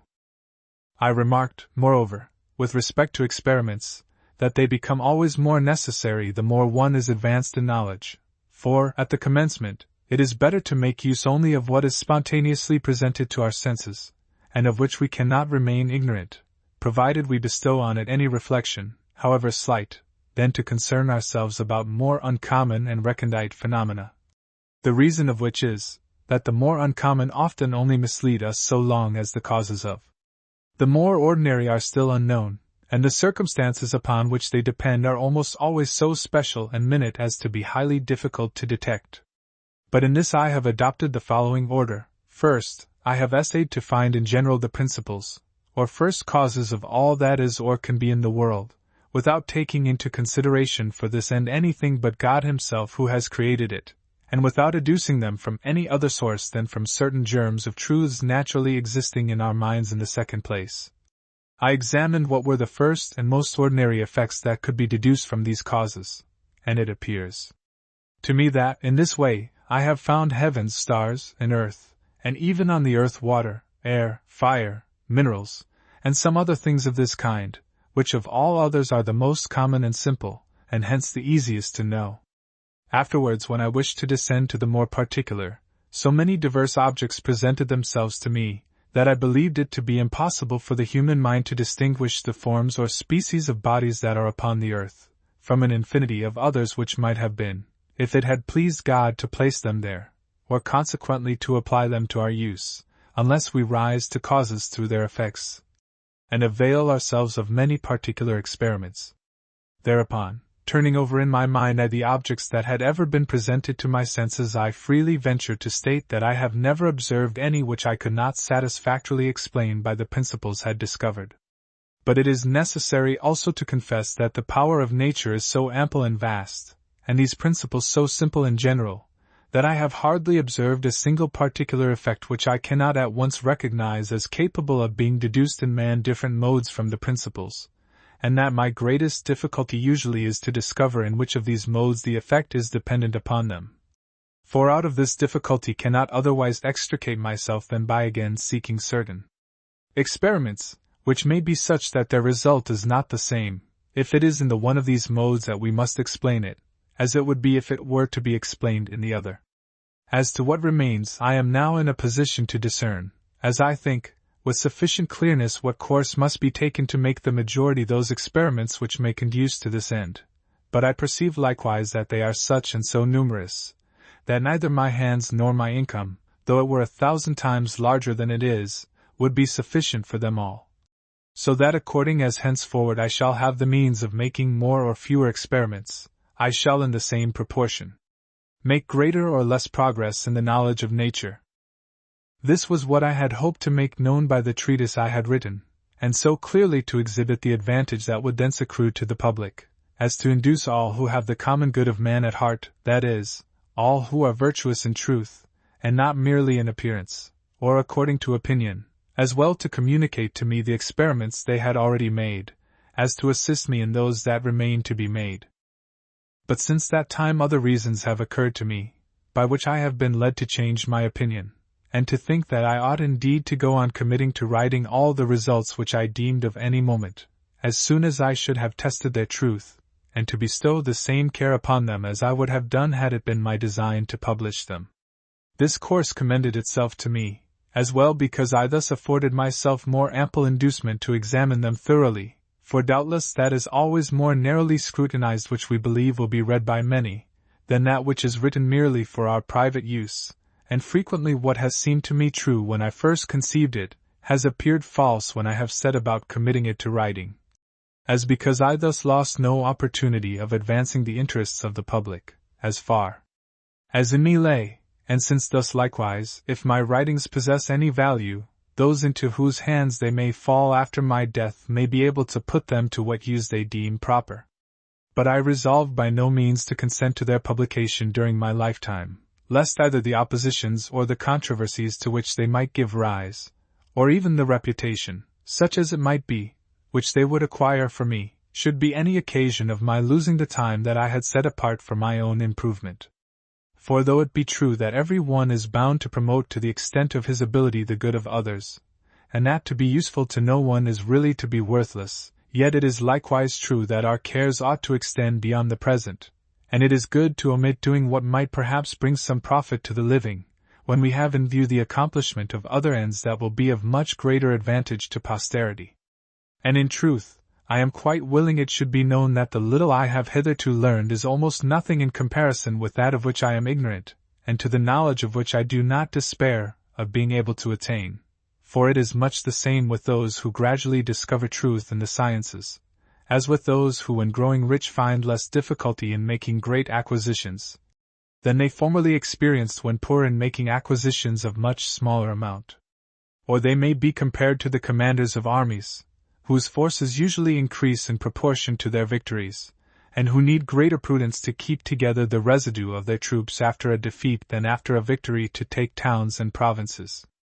for he truly engages in battle who endeavors to surmount all the difficulties and errors which prevent him from reaching the knowledge of truth, and he is overcome in fight who admits a false opinion touching a matter of any generality and importance, and he requires thereafter much more skill to recover his former position than to make great advances when once in possession of thoroughly ascertained principles. As for myself, if I have succeeded in discovering any truths in the sciences, and I trust that what is contained in this volume I will show that I have found some, I can declare that they are but the consequences and results of 5 or 6 principal difficulties which I have surmounted, and my encounters with which I reckoned as battles and which victory declared for me. I will not hesitate even to avow my belief that nothing further is wanting to enable me fully to realize my designs than to gain 2 or 3 similar victories, and that I am not so far advanced in years but that, according to the ordinary course of nature, I may still have sufficient leisure for this end. But I conceive myself the more bound to husband the time that remains the greater my expectation of being able to employ it aright, and I should doubtless have much to rob me of it, were I to publish the principles of my physics, for although they are almost all so evident that to assent to them no more is needed than simply to understand them,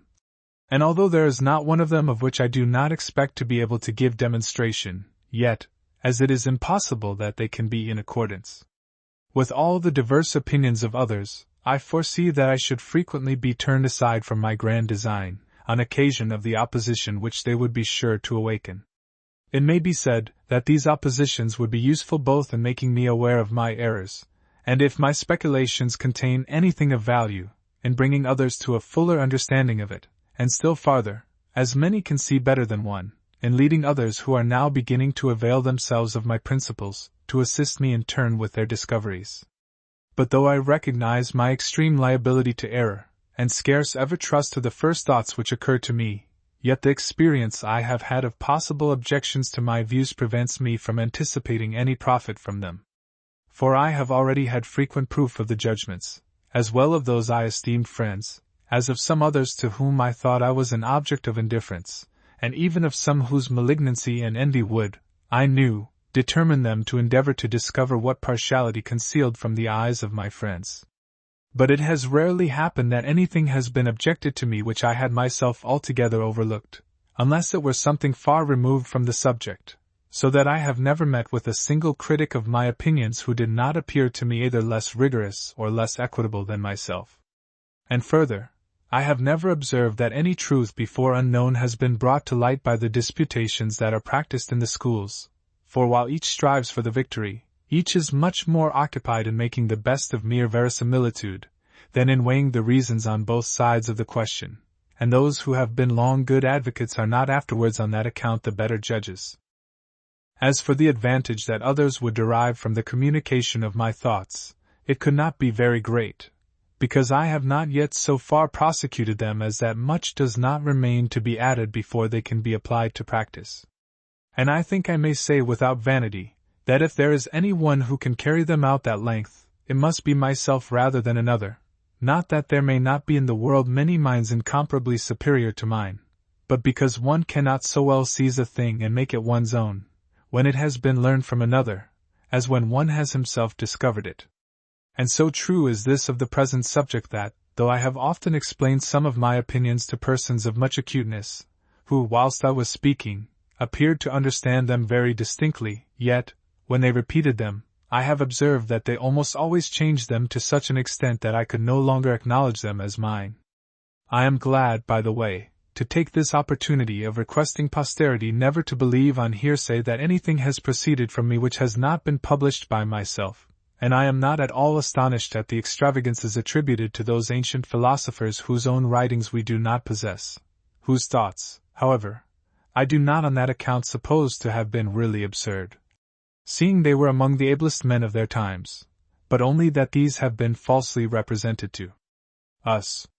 It is observable, accordingly, that scarcely in a single instance has any one of their disciples surpassed them, and I am quite sure that the most devoted of the present followers of Aristotle would think themselves happy if they had as much knowledge of nature as he possessed, were it even under the condition that they should never afterwards attain to higher. In this respect they are like the ivy which never strives to rise above the tree that sustains it, and which frequently even returns downwards when it has reached the top, for it seems to me that they also sink, in other words, render themselves less wise than they would be if they gave up study, who, not contented with knowing all that is intelligibly explained in their author, desire in addition to find in him the solution of many difficulties of which he says not a word, and never perhaps so much as thought. Their fashion of philosophizing, however, is well suited to persons whose abilities fall below mediocrity, for the obscurity of the distinctions and principles of which they make use enables them to speak of all things with as much confidence as if they really knew them, and to defend all that they say on any subject against the most subtle and skillful, without its being possible for any one to convict them of error. In this they seem to me to be like a blind man, who, in order to fight on equal terms with a person that sees, should have made him descend to the bottom of an intensely dark cave, and I may say that such persons have an interest in my refraining from publishing the principles of the philosophy of which I make use, for, since these are of a kind the simplest and most evident, I should, by publishing them, do much the same as if I were to throw open the windows, and allow the light of day to enter the cave into which the combatants had descended. But even superior men have no reason for any great anxiety to know these principles, for if what they desire is to be able to speak of all things, and to acquire a reputation for learning, they will gain their end more easily by remaining satisfied with the appearance of truth, which can be found without much difficulty in all sorts of matters, than by seeking the truth itself, which unfolds itself but slowly, and that only in some departments, while it obliges us, when we have to speak of others, freely to confess our ignorance. If, however, they prefer the knowledge of some few truths to the vanity of appearing ignorant of none, as such knowledge is undoubtedly much to be preferred, and if they choose to follow a course similar to mine, they do not require for this that I should say anything more than I have already said in this discourse. For if they are capable of making greater advancement than I have made, they will much more be able of themselves to discover all that I believe myself to have found, since as I have never examined aught except in order, it is certain that what yet remains to be discovered is in itself more difficult and recondite than that which I have already been enabled to find, and the gratification would be much less in learning it from me than in discovering it for themselves. Besides this, the habit which they will acquire, by seeking first what is easy, and then passing onwards slowly and step by step to the more difficult, will benefit them more than all my instructions. Thus, in my own case, I am persuaded that if I had been taught from my youth all the truths of which I have since sought out demonstrations, and had thus learned them without labor, I should never, perhaps, have known any beyond these. At least, I should never have acquired the habit and the facility which I think I possess in always discovering new truths in proportion as I give myself to the search. And, in a single word, if there is any work in the world which cannot be so well finished by another as by him who has commenced it, it is that at which I labor. It is true, indeed, as regards the experiments which may conduce to this end, that one man is not equal to the task of making them all, but yet he can advantageously avail himself, in this work, of no hands besides his own, unless those of artisans, or parties of the same kind, whom he could pay, and whom the hope of gain, a means of great efficacy, might stimulate to accuracy in the performance of what was prescribed to them. For as to those who, through curiosity or a desire of learning, of their own accord perhaps, offer him their services, besides that in general their promises exceed their performance, and that they sketch out fine designs of which not one is ever realized, they will, without doubt, expect to be compensated for their trouble by the explication of some difficulties, or, at least, by compliments and useless speeches, in which he cannot spend any portion of his time without loss to himself. And as for the experiments that others have already made, even although these parties should be willing of themselves to communicate them to him, which is what those who esteem them secrets will never do, the experiments are, for the most part, accompanied with so many circumstances and superfluous elements, as to make it exceedingly difficult to disentangle the truth from its adjuncts. Besides, he will find almost all of them so ill described, or even so false, because those who made them have wished to see in them only such facts as they deemed conformable to their principles, that, if in the entire number there should be some of a nature suited to his purpose, still their value could not compensate for the time what would be necessary to make the selection. so that if there existed any one whom we assuredly knew to be capable of making discoveries of the highest kind, and of the greatest possible utility to the public, and if all other men were therefore eager by all means to assist him in successfully prosecuting his designs, I do not see that they could do aught else for him beyond contributing to defray the expenses of the experiments that might be necessary, and for the rest, prevent his being deprived of his leisure by the unseasonable interruptions of any one. But besides that, I neither have so high an opinion of myself as to be willing to make promise of anything extraordinary, nor feed on imagination so vain as to fancy that the public must be much interested in my designs. I do not, on the other hand, own a soul so mean as to be capable of accepting from any one a favor of which it could be supposed that I was unworthy. These considerations taken together were the reason why, for the last 3 years, I have been unwilling to publish the treatise I had on hand, and why I even resolved to give publicity during my life to no other that was so general, or by which the principles of my physics might be understood. But since then, 2 other reasons have come into operation that have determined me here to subjoin some particular specimens, and give the public some account of my doings and designs. Of these considerations, the first is, that if I failed to do so, many who were cognizant of my previous intention to publish some writings, might have imagined that the reasons which induced me to refrain from so doing, were less to my credit than they really are. For although I am not immoderately desirous of glory, or even, if I may venture so to say, although I am averse from it in so far as I deem it hostile to repose which I hold in greater account than aught else, yet, at the same time, I have never sought to conceal my actions as if they were crimes, nor made use of many precautions that I might remain unknown, and this partly because I should have thought such a course of conduct a wrong against myself, and partly because it would have occasioned me some sort of uneasiness which would again have been contrary to the perfect mental tranquillity which I court. And forasmuch as, while thus indifferent to the thought alike of fame or of forgetfulness, I have yet been unable to prevent myself from acquiring some sort of reputation, I have thought it incumbent on me to do my best to save myself at least from being ill spoken of. The other reason that has determined me to commit to writing these specimens of philosophy is, that I am becoming daily more and more alive to the delay which my design of self-instruction suffers, for want of the infinity of experiments I require, and which it is impossible for me to make without the assistance of others, and without flattering myself so much as to expect the public to take a large share in my interests. I am yet unwilling to be found so far wanting in the duty I owe to myself, as to give occasion to those who shall survive me to make it matter of reproach against me some day, that I might have left them many things in a much more perfect state than I have done, had I not too much neglected to make them aware of the ways in which they could have promoted the accomplishment of my designs.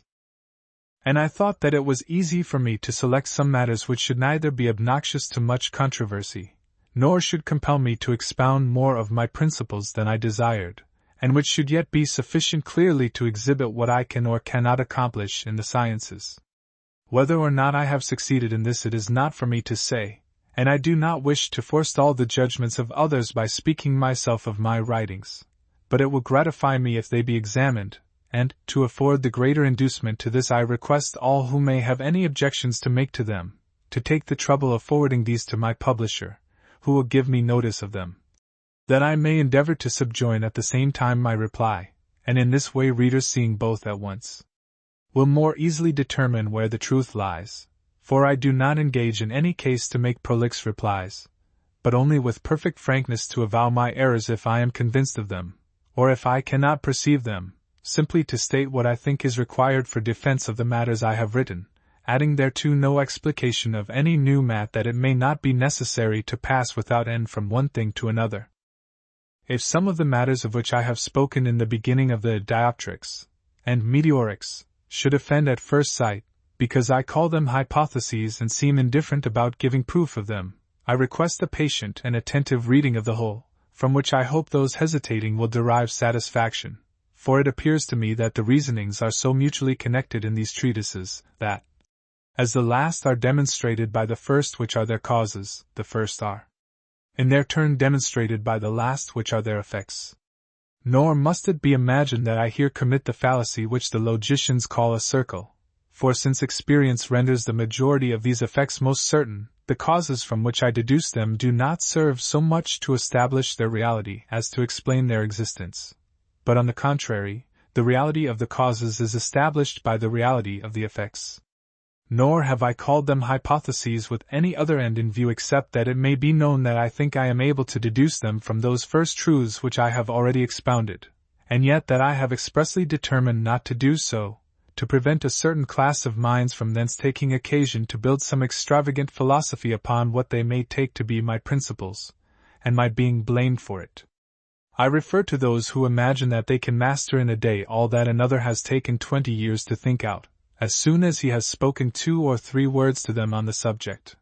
or who are the more liable to error and the less capable of perceiving truth in very proportion as they are more subtle and lively. As to the opinions which are truly and wholly mine, I offer no apology for them as new, persuaded as I am that if their reasons be well considered they will be found to be so simple and so conformed to common sense as to appear less extraordinary and less paradoxical than any others which can be held on the same subjects. Nor do I even boast of being the earliest discoverer of any of them, but only of having adopted them, either because they had nor because they had not been held by others,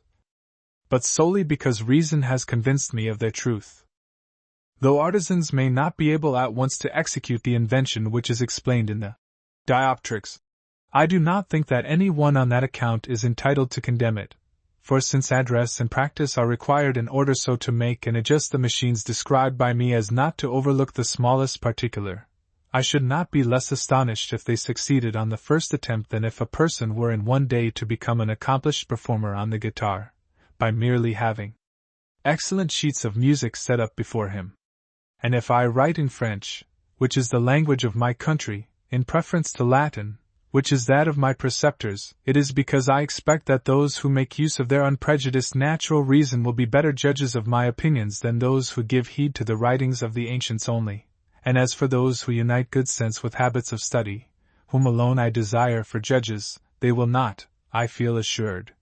be so partial to Latin as to refuse to listen to my reasonings merely because I expound them in the vulgar tongue.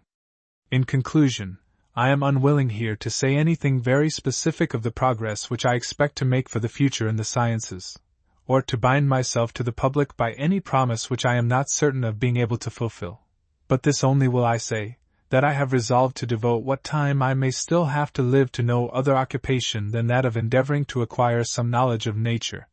which shall be of such a kind as to enable us therefrom to deduce rules in medicine of greater certainty than those at present in use. And that my inclination is so much opposed to all other pursuits, especially to such as cannot be useful to some without being hurtful to others, that if, by any circumstances, I had been constrained to engage in such, I do not believe that I should have been able to succeed. Of this I here make a public declaration, though well aware that it cannot serve to procure for me any consideration in the world, which, however, I do not in the least affect. And I shall always hold myself more obliged to those through whose favor I am permitted to enjoy my retirement without interruption than to any who might offer me the highest earthly preferments.